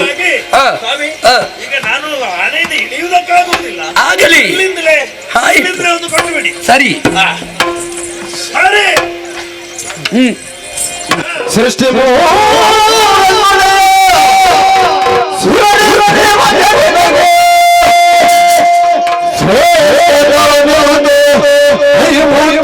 ಮುಗಗುಳಿ ಪಟ್ಟ ಬಿಡವಿತ್ತ ಮೇಲೆ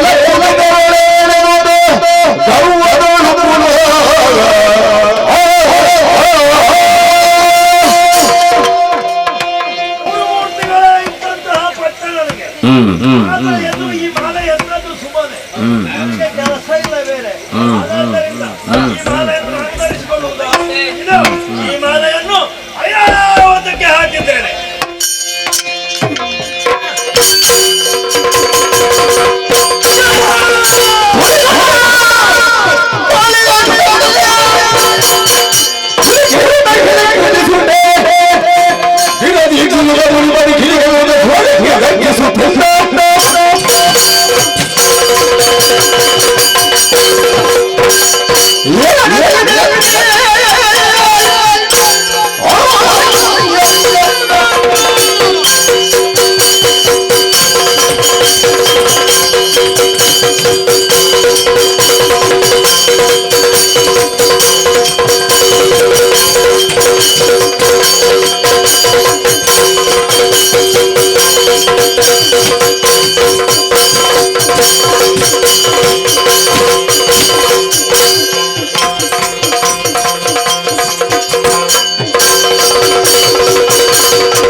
ನೀನು ನಿರ್ಜರ ಪತಿ, ನಿನ್ನ ವ್ಯವಹಾರ ನಿಶ್ಚರರಿಗಿಂತ ಕಡೆಯಾಗಿ ಹೋಯಿತಲ್ಲ. ಮುನಿತನಾದರೆ ಮುಕ್ಕಣ್ಣನ ಮೂರನೆಯ ಕಣ್ಣಿಗಾದರೂ ಉತ್ತರ ಕೊಡಬಲ್ಲ ಮಟ್ಟಕ್ಕೇರಿದ ದುರ್ವಾಸ ಇತಿಹಾಮಾಲೆ ಅದನ್ನು ಕೊರಳಿಗೆ ಹಾಕಿಕೊಂಡು ಸಂಭ್ರಮಿಸುತ್ತೀ. ಆ ಮುಖಾಂತರ ಮಾಲೆಯ ಪ್ರಭಾವದಿಂದ ಈ ಪ್ರಪಂಚಕ್ಕೆ ಮೌಲ್ಯಯುತವಾದ ಅಧಿಕಾರವನ್ನು ಒದಗಿಸ್ತಿಂತ ಭಾವಿಸಿ ನಾನು ಕೊಟ್ಟೆ ಅಂತಾದ್ರೆ ಮಾಲೆಯನ್ನು ತೆಗೆದು ಗಜದ ಕೊರಳಿಗೆ ಹಾಕಿ ಅದೇ ಕಾಲಿಂದ ಹಾಗೆ ಮಾಡಿದೆಯಲ್ಲ. ಸಾಮಾನ್ಯ ಮಾಲೆ ಎಂದು ಭಾವಿಸಿದೆಯೋ?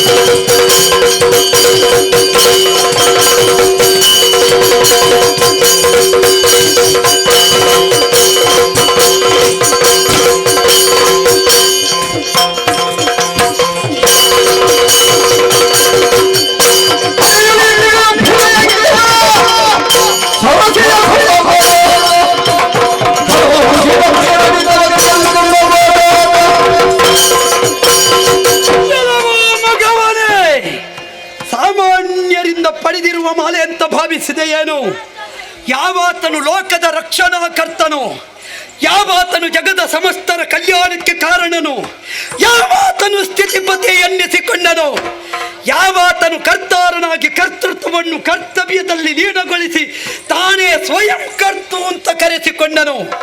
ಕರ್ತುಂ ಅಕರ್ತುಂ ಅನ್ಯಥಾ ಕರ್ತುಂ ಎಂಬ ಹಾಗೆ ಲೋಕದಲ್ಲಿ ಗುರುತಿಸಿಕೊಂಡನು.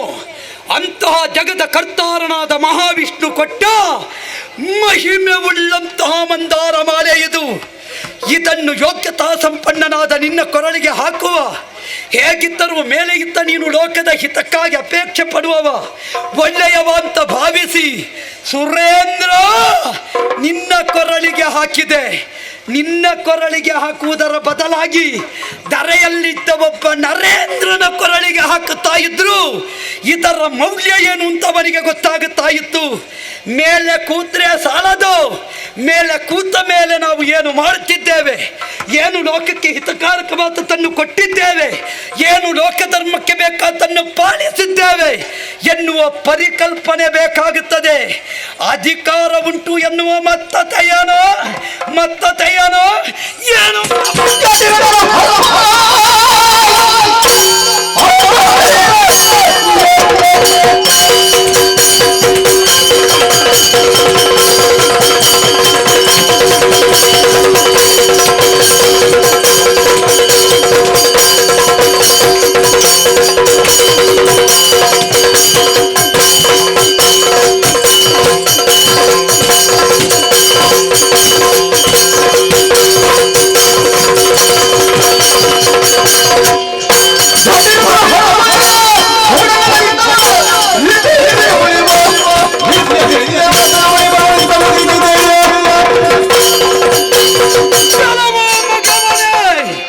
ಮಹಾವಿಷ್ಣು ಕೊಟ್ಟಿರುವ ಈ ಮಾಲೆಯನ್ನು ಬ್ರಹ್ಮದೇವನ ಕೊರಳಿಗೆ ಹಾಕುವುದಕ್ಕೆ ಹೋದರೆ ಈ ಪವಿತ್ರವಾದ ಮಾಲೆ ನಾನು ಧರಿಸುವುದಕ್ಕೆ ಯೋಗ್ಯವಲ್ಲ, ನನ್ನಲ್ಲಿ ಅರ್ಹತೆ ಇಲ್ಲ ಅಂತ ಆಡಿದ. ಈಶ್ವರ ದೇವರಿಗೆ ಕೈಗೆ ಕೊಟ್ಟರೆ ಹರಿಯುತ್ತಿಯ ಪವಿತ್ರ ಮಾಲೆ ಇದು. ಇದು ಯಾವನನ್ನಾದರೂ ಮತ್ತೊಮ್ಮೆ ಹರಿಯಾಗಿಸಬೇಕು ಎನ್ನುವ ಕಾರಣದಿಂದ ಅದನ್ನು ಗೌರವದಿಂದಲೇ ಬಿಟ್ಟುಕೊಟ್ಟ. ಮುಂದೆ ಇದನ್ನು ಧರಿಸುವ ಈ ಪ್ರಪಂಚದಲ್ಲಿ ಯಾರು ಎಂಬ ಹಾಗೆ ಭಾವಿಸಿ ನಿನ್ನ ಕೊರಳಿಗೆ ಹಾಕಿ ನಿನ್ನನ್ನೊಂದು ಸ್ವರ್ಗದಲ್ಲಿ ಸ್ಥಿರಗೊಳಿಸುವ, ಮಾತ್ರವಲ್ಲ ನಿನ್ನಿಂದ ಲೋಕಧರ್ಮವನ್ನು ಉಳಿಸುವ ಎಂಬ ಹಾಗೆ ಪರಿಭಾವಿಸಿ ನಿನ್ನ ಬಳಿಗೆ ಬಂದೆ ಅಂತಾದರೆ ಮಾಲೆಯ ಮೌಲ್ಯವನ್ನು ಅರಿಯದೆ ಹೋದೆಯ ಮೂರ್ಖ. ದೇವಲೋಕದಲ್ಲಿದ್ದ ಮೇಲಿದ್ದ ನೀನೇ ಒಂದು ಮಾಲೆಗೆ ಬೆಲೆ ಕೊಡಲಿಲ್ಲ ಅಂತಾದರೆ ನಾಳೆ ಪ್ರಪಂಚದ ಸಾಮಾನ್ಯನು ಕೂಡ ಮಾಲೆ ಏನು ಘನ, ಮಾಲೆ ಹಾಕಿದವರು ಏನು ದೊಡ್ಡವರು, ನಾವು ನಮಗೆ ಬೇಕಾದ ಹಾಗೆ ಮಾಡಬಹುದು ಅಂತ ಅಹಂಕಾರದಿಂದ ಪ್ರಮತ್ತರಾಗಿ ವರ್ತಿಸುವುದಕ್ಕೆ ಸಾಧ್ಯ ಉಂಟು. ಅದಕ್ಕೆ ದುರ್ವಾಸ ಯಾವತ್ತೂ ಅವಕಾಶ ಕೊಡುವವನಲ್ಲ. ನಿನಗೆ ಅಹಂಕಾರ ಏನು? ಈ ಮೊದಲು ಋಷಿಗಳು ನಿನ್ನಲ್ಲಿಗೆ ಬಂದರೆ ಮಣಿದು ಬಾಗಿ ಸತ್ಕಾರವಿತ್ತು ಕಾಲ್ತೊಳೆದು ಬೇಕಾದ್ದನ್ನು ಕೈಯಲ್ಲಿತ್ತು ಕಳುಹಿಸ್ತಾ ಇದ್ದ ಕರಿಬರುತ್ತ ಇವತ್ತು ಮತ್ತನಾಗುವುದಕ್ಕೆ ಕಾರಣ ಅನ್ನಮದ, ಅಧಿಕಾರ ಮದ, ಅಖಿಲ ವೈಭವದ ಮದ. ನಿನ್ನ ಮದಕ್ಕೆ ತಕ್ಕ ಮತ್ತರಿಯುತ್ತೇನೆ. ನೀನು ಮಾತ್ರ ಅಲ್ಲ, ಉಂಟಲ್ಲ ಸರ್ವ ಸಂಪದ.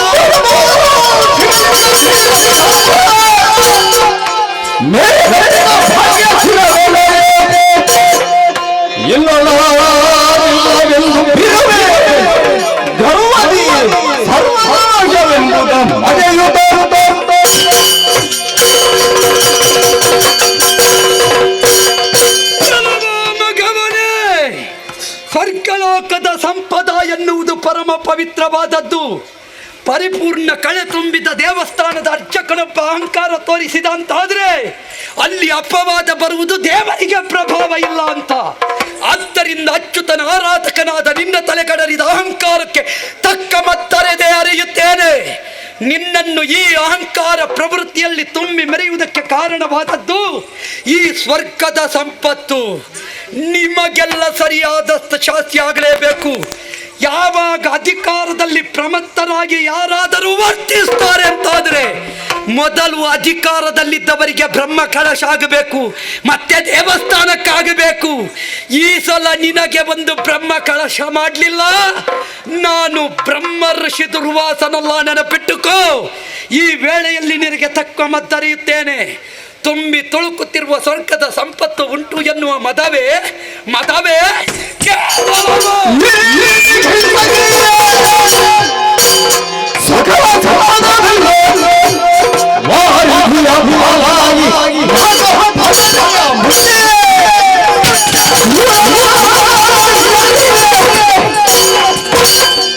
ಶಿಲಾಜಾಲ ದಾರಿದ್ರ್ಯ ಅಭಿವ್ಯಕ್ತಿ ಸಾಧಿಸಿ ನಡೆದ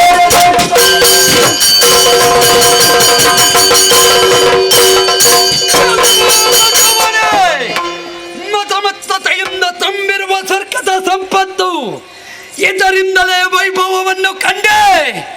ಭಂಡಾರ ತುಂಬಿದಲ್ಲಿ ಅಧಿಕಾರ ನಡೆಸಿ ಈ ಸಲ ನಮ್ಮ ಅಧಿಕಾರ ಒಳ್ಳೆದುಂಟು ಅಂತ ಕಾಣಿಸುವುದಲ್ಲೋ. ಬರಿದಾದ ಭಂಡಾರಕ್ಕೆ ಅಧಿಕಾರಿಯಾಗಿ ಆ ಮುಖಾಂತರ ಭಂಡಾರವನ್ನು ತುಂಬಿಸಿ ಉತ್ತಮವಾದ ಅಧಿಕಾರವನ್ನು ಯಾವಾತನು ಕೊಡುತ್ತಾನೋ ಅವನೇ ನಿಜವಾದ ಮಹಾನಾಯಕ ಎಂದು ಕರೆಸಿಕೊಳ್ಳುತ್ತಾನೆ. ಅಂತಹ ನಾಯಕತ್ವವನ್ನು ಬಿಂಬಿಸಬೇಕಾದ ಕಾಯಕವನ್ನು ಮುಂದಕ್ಕೆ ಪ್ರಪಂಚದಲ್ಲಿ ಸಿದ್ಧಗೊಳ್ಳುವ ಹಾಗೆ ನಾನೇ ಮಾಡುತ್ತೇನೆ. ತುಂಬಿರುವ ಈ ದೇವಲೋಕದ ಸಕಲ ಸಂಪದವು ಇನ್ನು ಮುಂದಕ್ಕೆ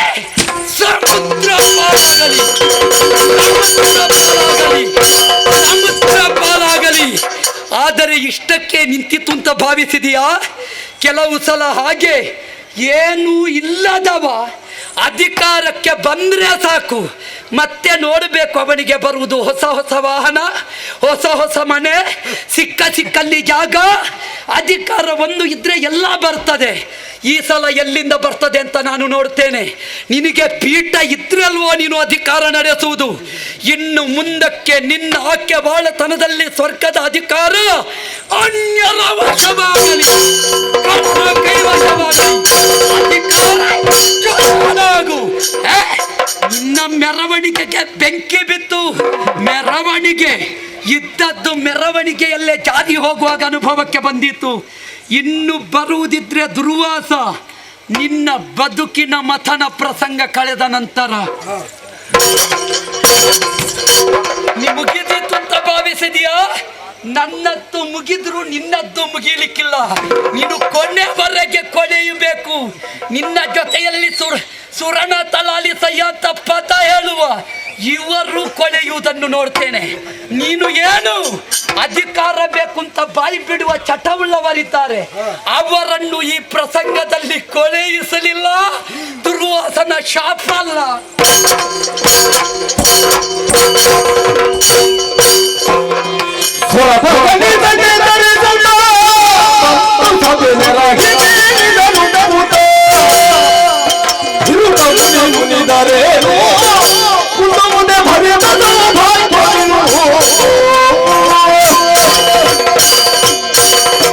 ಯಾರು ಯೋಚನೆ ಮಾಡಬೇಡಿ, ತಲೆಬಿಸಿ ಮಾಡುವ ಅವಶ್ಯಕತೆ ಇಲ್ಲ.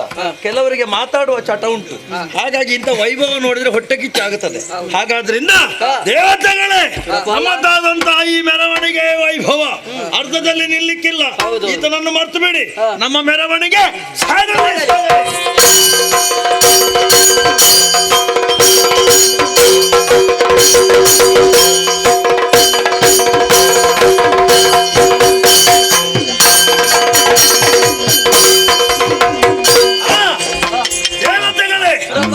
ಅಂತೂ ಮರಳಿ ಒಡ್ಡೋಲ ಗಮನ ಇದ್ದದ್ದಾಯ್ತು.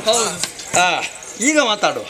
ನಮ್ದು ಮಾರ್ಗ ಮಧ್ಯದಲ್ಲಿ ನಿಂತು ಮಾತಾಡುವ ಕ್ರಮ ನಮ್ಮದ್ದೇನಿದ್ರು ಸ್ವಸ್ಥಾನ ಸೇರಿದ ಮೇಲೆ ಮಾತಾಡೋದು, ಹೌದಾ ಅಲ್ವಾ? ದೇವತೆಗಳೇ, ಅತ್ಯಂತ ವೈಭವದ ಮೆರವಣಿಗೆ. ಇವತ್ತು ಸ್ವರ್ಗಲೋಕದ ಒಳಗೆ ಏನಾದ್ರೂ ಇತ್ತ? ಇಲ್ಲ, ಎಲ್ಲ ಹೊರಗೆ ಇದ್ದದ್ದು. ಇವರು ಇಂಥ ತ್ಯಾಗಿ ಅಲ್ಲ, ದುರ್ವಾಸ ಮುನಿಗಳು. ಅವರ ಬಗ್ಗೆ ಒಂದು ವಿಶೇಷವಾದಂತ ಗೌರವ ಇತ್ತು. ಇದ್ದ ಗೌರವನ್ನೆಲ್ಲ ಕಳ್ಕೊಂಡು ಈ ಮನುಷ್ಯರು ಹಗುರ ಆಗುವುದು ಹೀಗೆ ಅಂತ ತಮ್ಮಲ್ಲಿರುವಂತಹ ಘನತೆ ಅದು ಸದಾ ಶಾಶ್ವತವಾಗಿ ಕಾಪಾಡಿಕೊಳ್ಳುವಲ್ಲಿ ಇವರಿಗೆ ಆಗುವುದಿಲ್ಲ ಅಥವಾ ನಿಷ್ಫಲರಾಗುತ್ತಾರೆ ಎನ್ನುವುದಕ್ಕೆ ಇವತ್ತು ಇವರೇ ಸಾಕ್ಷಿಯಾಗಿ ಹೋದ್ರಲ್ಲ. ಇಲ್ಲದೆ ಇದ್ರೆ ಬೇಕಾ ಇಂಥ ಘನತೆವೆತ್ತ ವ್ಯಕ್ತಿಗಳೆಲ್ಲ ವ್ಯವಹಾರ ಹೇಗೆ ಮಾಡಬೇಕು? ಮಾರ್ಗ ಮಧ್ಯದಲ್ಲಿ ವ್ಯವಹಾರ ಮಾಡಬಹುದು. ಅವರಿಗೆ ಸ್ವಲ್ಪ ವ್ಯವಧಾನ ಅಂತ ಇರ್ತಿದ್ರೆ ನಾವು ಮರಳಿ ಸ್ವರ್ಗದ ಒಳಗೆ ಬಂದ ಮೇಲೆ ಇವನಿಗೆ ಬಂದು ಬರ್ಲಿಕ್ಕೆ ಆಗ್ಲಿಕ್ಕಿಲ್ವ? ಹೌದು. ಬರ್ಲಿಲ್ಲ ಅಂದ್ರೆ ಅರ್ಥ ಏನು? ಏನು? ಎಲ್ಲ ಇಂಥದ್ದೇ ಹಾ. ಸಣ್ಣ ವ್ಯವಹಾರ. ಒಡ್ಡೋಳಗಸ್ಥನಾಗಿರುವಂತಹ ಕಾಲಕ್ಕೆ ಬರುವುದಪ್ಪ. ಒಂದು ಮಾಲೆ ಉಂಟು, ಇದಕ್ಕೊಂದು ವ್ಯವಸ್ಥೆ ಮಾಡು ಅಂತ ಹೇಳಿದ್ರೆ ನಾವು ಮಾಡುವುದಿಲ್ವಾ? ಹೌದು. ಇಷ್ಟು ಜನರ ಎದುರುಗಡೆ ಇವ್ರು ಇನ್ನೊಂದು ಇಂಥದ್ದೊಂದು ಸಣ್ಣ ಮಾಲೆಯನ್ನು ಕೊಡುದ? ನಮ್ಮ ಸ್ವರ್ಗಲೋಕದಲ್ಲಿ ಮಾಲೆಗಳಿಗೆ ಏನು ಕಡಿಮೆ? ಸುಮ್ಮನೆ ಒಂದಿಷ್ಟು ಸಣ್ಣ ಮಾಲೆಯನ್ನು ಹಿಡ್ಕೊಂಡು ಬಂದ. ಸೊ ನನಗೆ ಯಾರು, ನಾನು ಯಾರು? ಸುರಪಾಲ. ಮೂರು ಲೋಕದ ಅಧಿಪ. ನನಗೆ ಇಂಥದ್ದೆಲ್ಲ ಸಣ್ಣ ಮಾಲೆ. ಮತ್ತೆ ಹೇಳ್ತಾನೆ ಅದೆಲ್ಲ ಹಾಗೆ ಹರಿ ಕೊಟ್ಟ ಮಾಲೆ, ಅವನು ಅನುಗ್ರಹಿಸಿದ ಮಾಲೆ ಅಂತ. ಮತ್ತೆ ಸ್ವರ್ಗಲೋಕದಲ್ಲಿ ಇರುವುದು ಯಾರ್ದು? ಎಲ್ಲ ಹರಿ ಕೊಟ್ಟದ್ದೇ ಇರುವುದು. ಮತ್ತೆ ಅದಕ್ಕೆ ಇನ್ನೊಂದು ಹೊಸ್ತು ಸೇರ್ಪಡೆ ಆಗ್ಬೇಕಾ? ನಮಗೆ ಅವಶ್ಯಕತೆ ಇಲ್ಲ. ಯೋಚನೆ ಮಾಡಿ ನೀವು. ಆಯ್ತು, ನಾನು ತಿರಸ್ಕಾರ ಮಾಡಿದೆ. ಇವನದ್ದು ಒಂದು ಮತ್ಸರ, ಇನ್ನೊಂದು ಕೋಪ. ತ್ಯಾಗಿಗಳಿಗೆ ತ್ಯಾಗಿಗಳು ಮುಖ್ಯವಾಗಿ ತ್ಯಾಗ ಮಾಡಬೇಕಾದದ್ದು ಯಾವುದು? ಅರಿಷಡ್ ವರ್ಗಗಳನ್ನು, ಕೋಪ, ಮದ, ಮತ್ಸರ, ಕಾಮಗಳನ್ನೆಲ್ಲ ವರ್ಜಿಸಬೇಕು. ಇವನು ವರ್ಜನೆ ಆಗಿದೆ. ಇವನಲ್ಲಿ ಒಂದು ವೇಳೆ ವರ್ಜನೆ ಆಗಿದ್ದೇ ಹೌದು ಅಂತಾದ್ರೆ ಇವನಿಗೆ ಸಿಟ್ಟು ಬರ್ಬೇಕಾ? ಸಿಟ್ಟು ಬರ್ತಿರ್ಲಿಲ್ಲ. ಸಿಟ್ಟು ಬಂದ. ಮತ್ತೆ ಇಂತಹ ತ್ಯಾಗಿಗಳು ಮಾತಾಡುವಾಗ ಹೇಗೆ ಮಾತಾಡಬೇಕು? ಸ್ಥಳವರಿತು, ಸಂದರ್ಭವನ್ನರಿತು ಮಾತಾಡಬೇಕು. ಸುಮ್ಮನೆ ಶಾಪ ಕೊಟ್ಟ. ಎಂತದ್ದು ಶಾಪ ಕೊಟ್ಟದ್ದು? ಸ್ವರ್ಗಲೋಕದಲ್ಲಿರುವ ಸಕಲ ಸುವಸ್ತುಗಳೆಲ್ಲ ಸಮುದ್ರ ಪಾಲಾಗಲಿ. ಸಮುದ್ರ ಯಾರ ಸೊತ್ತು? ನಮ್ಮದ್ದೇ ಅಲ್ವಾ? ಅದರ ಅಧೀಶ ಯಾರು? ನೀನೇ, ವರುಣ. ಮತ್ತೆ ಇವನದ್ದು ಎಂತದ್ದು ಸುಮ್ಮನೆ ಶಾಪ? ಸಮುದ್ರ ಪಾಲಾಗಲಿ, ಅದು ಒಂದನೇ ಶಾಪ. ಎರಡನೇ ಶಾಪ ಎಂತದ್ದು? ಸ್ವರ್ಗಲೋಕ ಕಳರ ಅಧೀನವಾಗಲಿ ಅಂತ. ನನಗೆ ಈಗ ಅರ್ಥ ಆಯ್ತು. ಇವನಾಗಿಯೇ ಬಂದದ್ದಲ್ಲ, ಇವನ ರಾಕ್ಷಸರ ಪ್ರತಿನಿಧಿಯಾಗಿ ಬಂದದ್ದು. ಬಹುಶಃ ಯಾನೋ ರಾಕ್ಷಸರಲ್ಲಿ ತಕ್ಕೊಂಡಿರ್ಬೇಕು ಸ್ವಲ್ಪ. ಹಾಗಾಗಿ ಅವರು ಹೇಳಿಕೊಟ್ಟು ಬಂದಿದ್ದಾನೆ. ಬಂದು ಅವನಾಗಿಯೇ ಅವನು ಸಂದರ್ಭವನ್ನು ನಿರ್ಮಾಣ ಮಾಡಿಕೊಂಡು ನಾವೀಗೊಂದು ಶಾಪ ಕೊಡುವ ವ್ಯವಸ್ಥೆಯನ್ನು ಅವನಾಗಿಯೇ ಮಾಡಿಕೊಂಡ.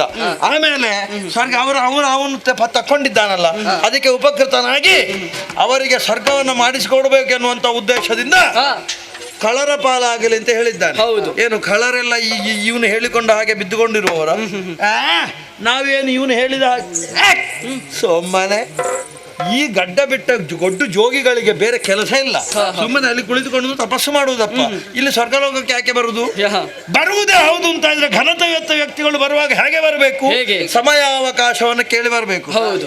ಹೇಗೆ ದೇವೇಂದ್ರ, ನನಗೆ ಭೇಟಿ ಬೇಕಾಗಿದೆ, ಒಂದು ಅವಕಾಶ ಉಂಟು, ಬರುವುದಿದ್ರೆ ಎಷ್ಟೊತ್ತಿಗೆ ಬರಬೇಕು, ಪುರುಷೊತ್ತು ಉಂಟು ಅದೇ ಕೇಳುವುದಪ್ಪ.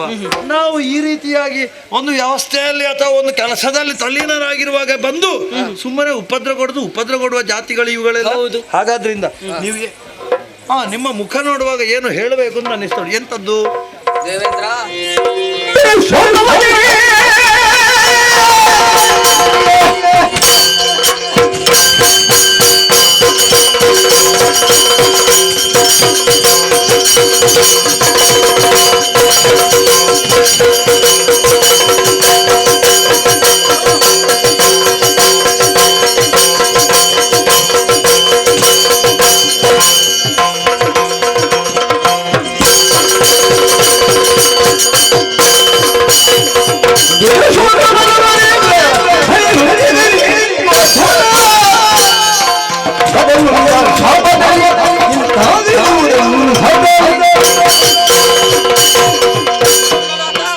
ಸುಖದ ಆಗರವಾಗಿರುವ ನಮ್ಮ ಸ್ವರ್ಗಲೋಕ ನಮ್ಮ ಕೈಯಿಂದ ತಪ್ಪುವ ಲಕ್ಷಣವಿಲ್ಲ.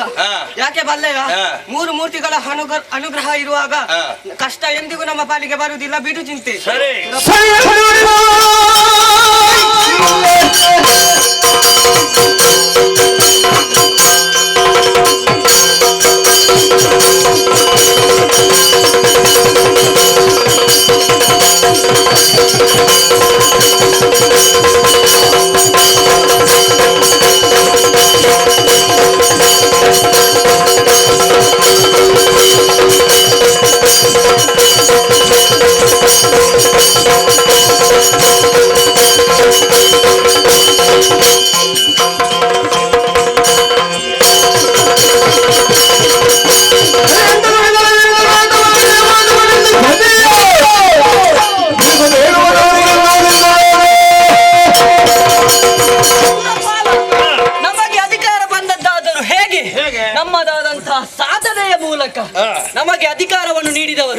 ಸಾಮಾನ್ಯರೇ ಅಲ್ಲ, ಮತ್ತೆ? ಮೂರು ಮೂರ್ತಿಗಳು. ಹಾ.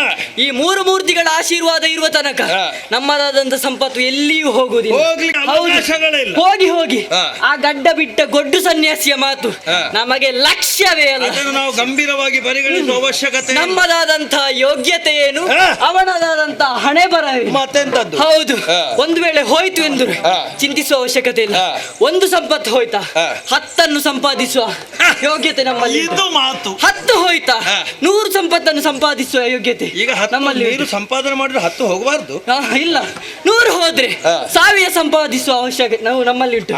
ಹಾಗಾಗಿ ಏನು? ನೀನು ಚಿಂತಿಸಬೇಡ, ನಿನ್ನೊಂದಿಗೆ ನಾವಿದ್ದೇವೆ. ದೇವತೆಗಳೇ, ಈಗ ನನ್ನ ಮುಖ ನೋಡುವಾಗ ನಿಮಗೆ ನಾನು ಯೋಚಿಸುವ ಹಾಗೆ ಕಾಣಿಸ್ತದ? ಮತ್ತೆ ಯೋಚಿಸುವ ಪ್ರಶ್ನೆ ಇಲ್ಲ. ನಮ್ಮ ಸ್ವರ್ಗದಲ್ಲಿ ಯಾವಾಗಲೂ ನಷ್ಟ ಆಗ್ಲಿಕ್ಕೆ ಸಾಧ್ಯವೇ ಇಲ್ಲ. ಹಾಗಾದ್ದರಿಂದ ಆದ್ರೂ ನಿಮ್ಮದ್ದಾದಂತ ಆತ್ಮವಿಶ್ವಾಸದ ನುಡಿ ಉಂಟಲ್ಲ, ಒಂದು ಸೈನ್ಯ ಅಥವಾ ಒಂದು ಕುಟುಂಬ, ಒಂದು ಮನೆ ಅಂದ್ರೆ ಹೀಗಿರ್ಬೇಕು. ಮನೆ ಯಜಮಾನನಿಗೆ ಏನಾದ್ರೂ ಇಂಥದ್ದೊಂದು ಸಂದರ್ಭ ಒದಗಿ ಬಂದ್ರೆ ಮನೆಯವರೆಲ್ಲರೂ ಕೂಡ ಜೊತೆಯಾಗಿ ನಾವಿದ್ದೇವೆ, ನೀವು ಯೋಚಿಸುವ ಅವಶ್ಯಕತೆ ಇಲ್ಲ ಎಂಬ ಹಾಗೆ ಆತ್ಮವಿಶ್ವಾಸದ ಬೆಂಬಲದ ನುಡಿಗಳನ್ನು ಆಡಬೇಕು. ನೀವೆಲ್ಲರೂ ಆಡಿದ್ದೀರಿ ಅಂತಾದ್ರೆ ನಾನು ಅತ್ಯಂತ ಹರ್ಷಚಿತ್ತನಾಗಿದ್ದೇನೆ. ದೇವತೆಗಳೇ, ಈಗ ಬಂದದ್ದು ಅವನ ಹೆಸರೆಂತದ್ದ? ಒಂದು ದುರ್ವಾಸ. ಇಲ್ಲಿಂದಲೇ ವಾಸನೆ ಬರ್ತಾ ಉಂಟು. ಹೋಗಲೇಬೇಡಿ. ಒಂದು ವಾಸನೆಯಲ್ಲಿ ಬಿಟ್ಟು ಹೋಗಿದ್ದಾನೆ. ಈಗ ಅವನು ಹೋಗಿ ಸಮಯ ಎಷ್ಟು ಆಯ್ತು? ಕಳೆಯಿತು, ತುಂಬಾ ಬಹಳ ಸಮಯ ಆಗಿ ಹೋಯ್ತು. ಅವನದು ಶಾಪ ಎಂತದ್ದು?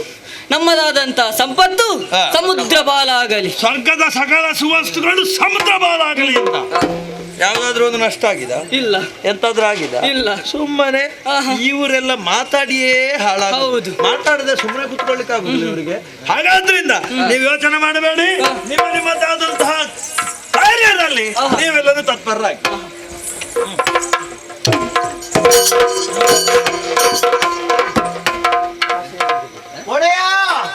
ಕಾಮಧೇನು ಹೋಯ್ತು. ನಮ್ಮದಾದಂತ ಕಾಮಧೇನು ಹೋಯ್ತಂತೆ. ಎಂತದ್ದು? ನಮ್ಮದಾದಂತಹ ಕಾಮಧೇನು ಸ್ವರ್ಗದಿಂದ ಹೊರಟು ಹೋಯ್ತಂತೆ. ಅವನು ಹೇಳಿದವನು ಸರಿ ನೋಡಿದ್ದಾನಲ್ಲ? ಯಾವ್ಯಾವ್ದೋ ದನವನ್ನು ನೋಡಿ ಕಾಮಧೇನು ಅಂತ ಹೇಳಿದ್ದಲ್ಲ? ಇಲ್ಲ, ಕಾಮಧೇನು ಎಂಬ ಹಾಗೆ ಹೇಳಿದ. ಕಾಮಧೇನು ಮಾತ್ರ ಅಲ್ವಾ? ಹೌದು. ಯೋಚನೆ ಮಾಡಬೇಡಿ.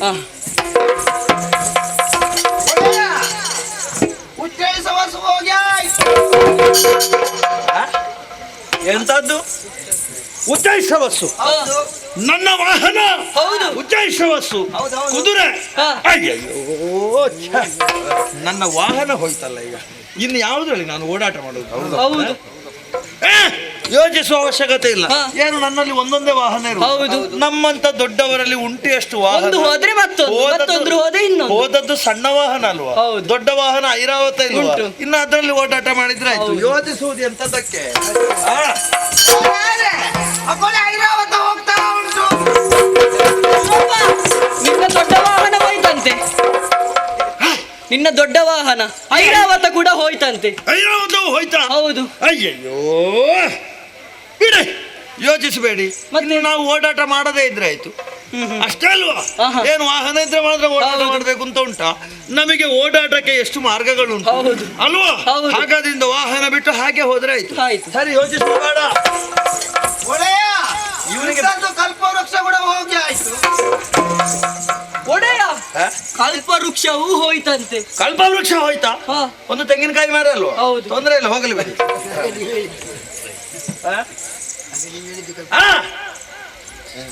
ಆಯ್ತಾ? ಅದೆಲ್ಲ ಹೋಗಿ ಆಯ್ತು. ಅಕೊಳ್ಳಿ, ಊರ್ವಶಿ ಕೂಡ ಹೋಗ್ತಾ ಆಯ್ತು. ಹಿಡ್ಕೊಳ್ಳಿ.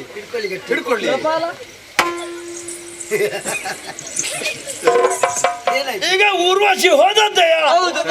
ಅಯ್ಯೋ, ಹಾಗಿದ್ರೆ ಇನ್ನು ನಾಟ್ಯ ಈಗ ಊರ್ವಶಿ ಒಬ್ಬಳಲ್ಲ? ನಮ್ಮಲ್ಲಿ ಇದ್ದಾರಷ್ಟು ತರುಣಿಯರು, ಸುರನಾರಿಯರು, ಇನ್ನು ಬೇಕಾದಷ್ಟು. ಒಂದು ಹೋದ್ರೆ ಹೋಗ್ಲಿ, ಹಾಗೆ ಒಂದು ಅನಿಷ್ಟ ಹೋದಾಗ ಸುರಪಾಲ ತಿಲೋತ್ತಮೆ ಕೂಡ ಹೋದ್ಲಂತೆ. ತಿಲೋತ್ತಮೆ ಹೋಗ್ಲಿ ಅಲ್ಲ? ಎಂತದ್ದು ಹೋಗ್ಲಿಯಾ? ಅಲ್ಲ, ಇನ್ನು ಇದ್ದಾರಲ್ಲ. ಅದಕ್ಕೆ ಊರ್ವಶಿ ಹೋಯ್ತು, ತಿಲೋತ್ತಮ ಹೋಯ್ತು. ಹೋದ್ರೆ ಎಲ್ಲಿಗೆ ಹೋದಾರು? ಹೌದು. ನಮ್ಮಲ್ಲಿ ರಂಬೆ ಉಂಟು, ಹೌದು. ಮೇನಕೆ ಉಂಟು, ಮೇನಕೆ ಇದ್ದಾಳೆ. ಘೃತಾಚಿ ಇದ್ದಾಳೆ. ಹೌದು. ಎಷ್ಟು ಮಂದಿ ಎಷ್ಟು ಮಂದಿ ಇದ್ದಾರೆ? ಇದ್ದಾರೆ? ಮತ್ತೆ ಅಯ್ಯಯ್ಯೋ, ಮೇನಕೆ ಹೋದ್ರು. ಮೇನಕ ಮೇನಕ ಮೇನಕ ಸುರಪಾಲ ಹೋಗ್ಲಿ ಅಂತ. ಎಂತದ್ದು ಹೋಗ್ಲಿ ಅಂತ? ಅಲ್ಲ ಇದ್ದಾರಲ್ಲ ಇನ್ನು ಕೂಡ ಇನ್ಯಾರಿದ್ದಾರೆ? ನಮ್ಮಲ್ಲಿ ಜನಸಂಖ್ಯೆ ಉಂಟಲ್ಲ. ಹಾಗೆಯಾ? ಹೌದು. ಇದ್ದ ನಿನ್ನಂತವ ಇರ್ಬೇಕು. ಹಾ. ಮೇನಕ್ಕೆ ಹೋಗ್ಲಿ ಆ ಕಡೆ, ಹೋಗ್ಲಿ ಆ ಕಡೆ.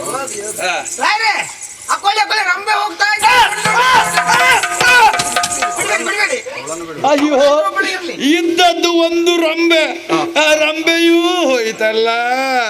ಇನ್ನು ಯಾರಿಗೆ ನಾವು ನಮ್ಮ ಹಿಮ್ಮೇಳದವರು ಯಾರಿಗೆ ಪದ್ಯ ಹೇಳುದು? ಯಾರಿಗೆ ಹೇಳುದು? ರಂಬಾದಿ ನಾರಿಯರು ಸಂಭ್ರಮದಿ ನರ್ತಿಸಲು ತುಂಬಿದ ಆನಂದದಲ್ಲಿ ಚಂದ ಜಂಬಾರಿ ಮೆರೆದ. ಯಾರಿಗೆ ಹೇಳುದು? ಯಾರಿಗೆ ಹೇಳುದು? ಅಯ್ಯಯ್ಯೋ, ಹೋಯ್ತಲ್ಲ. ಇನ್ನು ನಾಟ್ಯ ವೈಭವ ಎಲ್ಲಿ ಮಾಡುವುದು, ಯಾರಲ್ಲಿ ಮಾಡುವುದು? ಇದ್ದವರೆಲ್ಲ ಹೋಗಿ ವಿಶ್ವಾಸ ಹೋಯ್ತು. ಎಂತದ್ದು? ಯಾವ್ದು? ನಮ್ಮ ಸ್ವರ್ಗಲೋಕದಲ್ಲಿ ಅಂತದ್ದೊಂದು ಉಂಟಾ? ಇರಬಹುದು. ಘೃತಾಚಿ. ನಮ್ಮ ಕೆಲವರು ಬಾರಿ ಹೇಳೋರಿಗೆ ಅಂತ ಹೋಗಲಿ ಬಿಡಿ. ಅಂತೂ ಯಾವುದು ಹೋದ್ರು ಏನಾಯ್ತು? ಹೌದು. ನಮ್ಮಲ್ಲಿ ಉಂಟಲ್ಲ ಇನ್ನೂ ಕೂಡ ದೇವತೆಗಳ ಇದು ನಿಮಗೆ ಸ್ವರ್ಗದ ಸುರಸಿಂಹಾಸನವನ್ನು ಯಾರಿಗೂ ಕಸಿದುಕೊಳ್ಳಿಕ್ಕಾಗುವುದಿಲ್ಲ. ಇನ್ನು ಅದು ಹೋದ್ರೆ ಕಷ್ಟ. ನೋಡುವ, ಇನ್ನು ಹೋಗ್ಲಿ ನೋಡುವ, ಇನ್ನು ಹೋಗ್ಲಿ ನೋಡುವ. ಸ್ವರ್ಗಲೋಕಕ್ಕೆ ಯಾರು ಅಧಿಪರು? ನೀವು ಅಂದ್ರೆ ಹೆಸರು ಸುರಪಾಲ. ಸುರೇಂದ್ರ, ದೇವೇಂದ್ರ, ಸುರಪಾಲ. ನಿಮ್ಮ ದಾಸನ ಉಂಟಲ್ಲ, ಅದರಲ್ಲಿ ಕೂತ್ಕೊಳ್ಳಿ. ಇನ್ನು ಅದು ಹೋದಿತ್ತು. ಹಾಗಾದ್ರಿಂದ ಯಾರು ಯೋಚನೆ ಮಾಡುವುದು ಬೇಡ. ಯಾರು ಏನೇ ಹೇಳಲಿ, ಸ್ವರ್ಗದ ಇರುವ ಸಂಪತ್ತು ಹೋಗ್ಲಿ ಆ ಕಡೆ. ಇರುವ ಸಂಪತ್ತು ನಮ್ಮಲ್ಲಿ ಶಾಶ್ವತವಾಗಿರ್ತದೆ. ಯೋಚಿಸಬೇಡ, ವಿಶ್ರಾಂತಿ.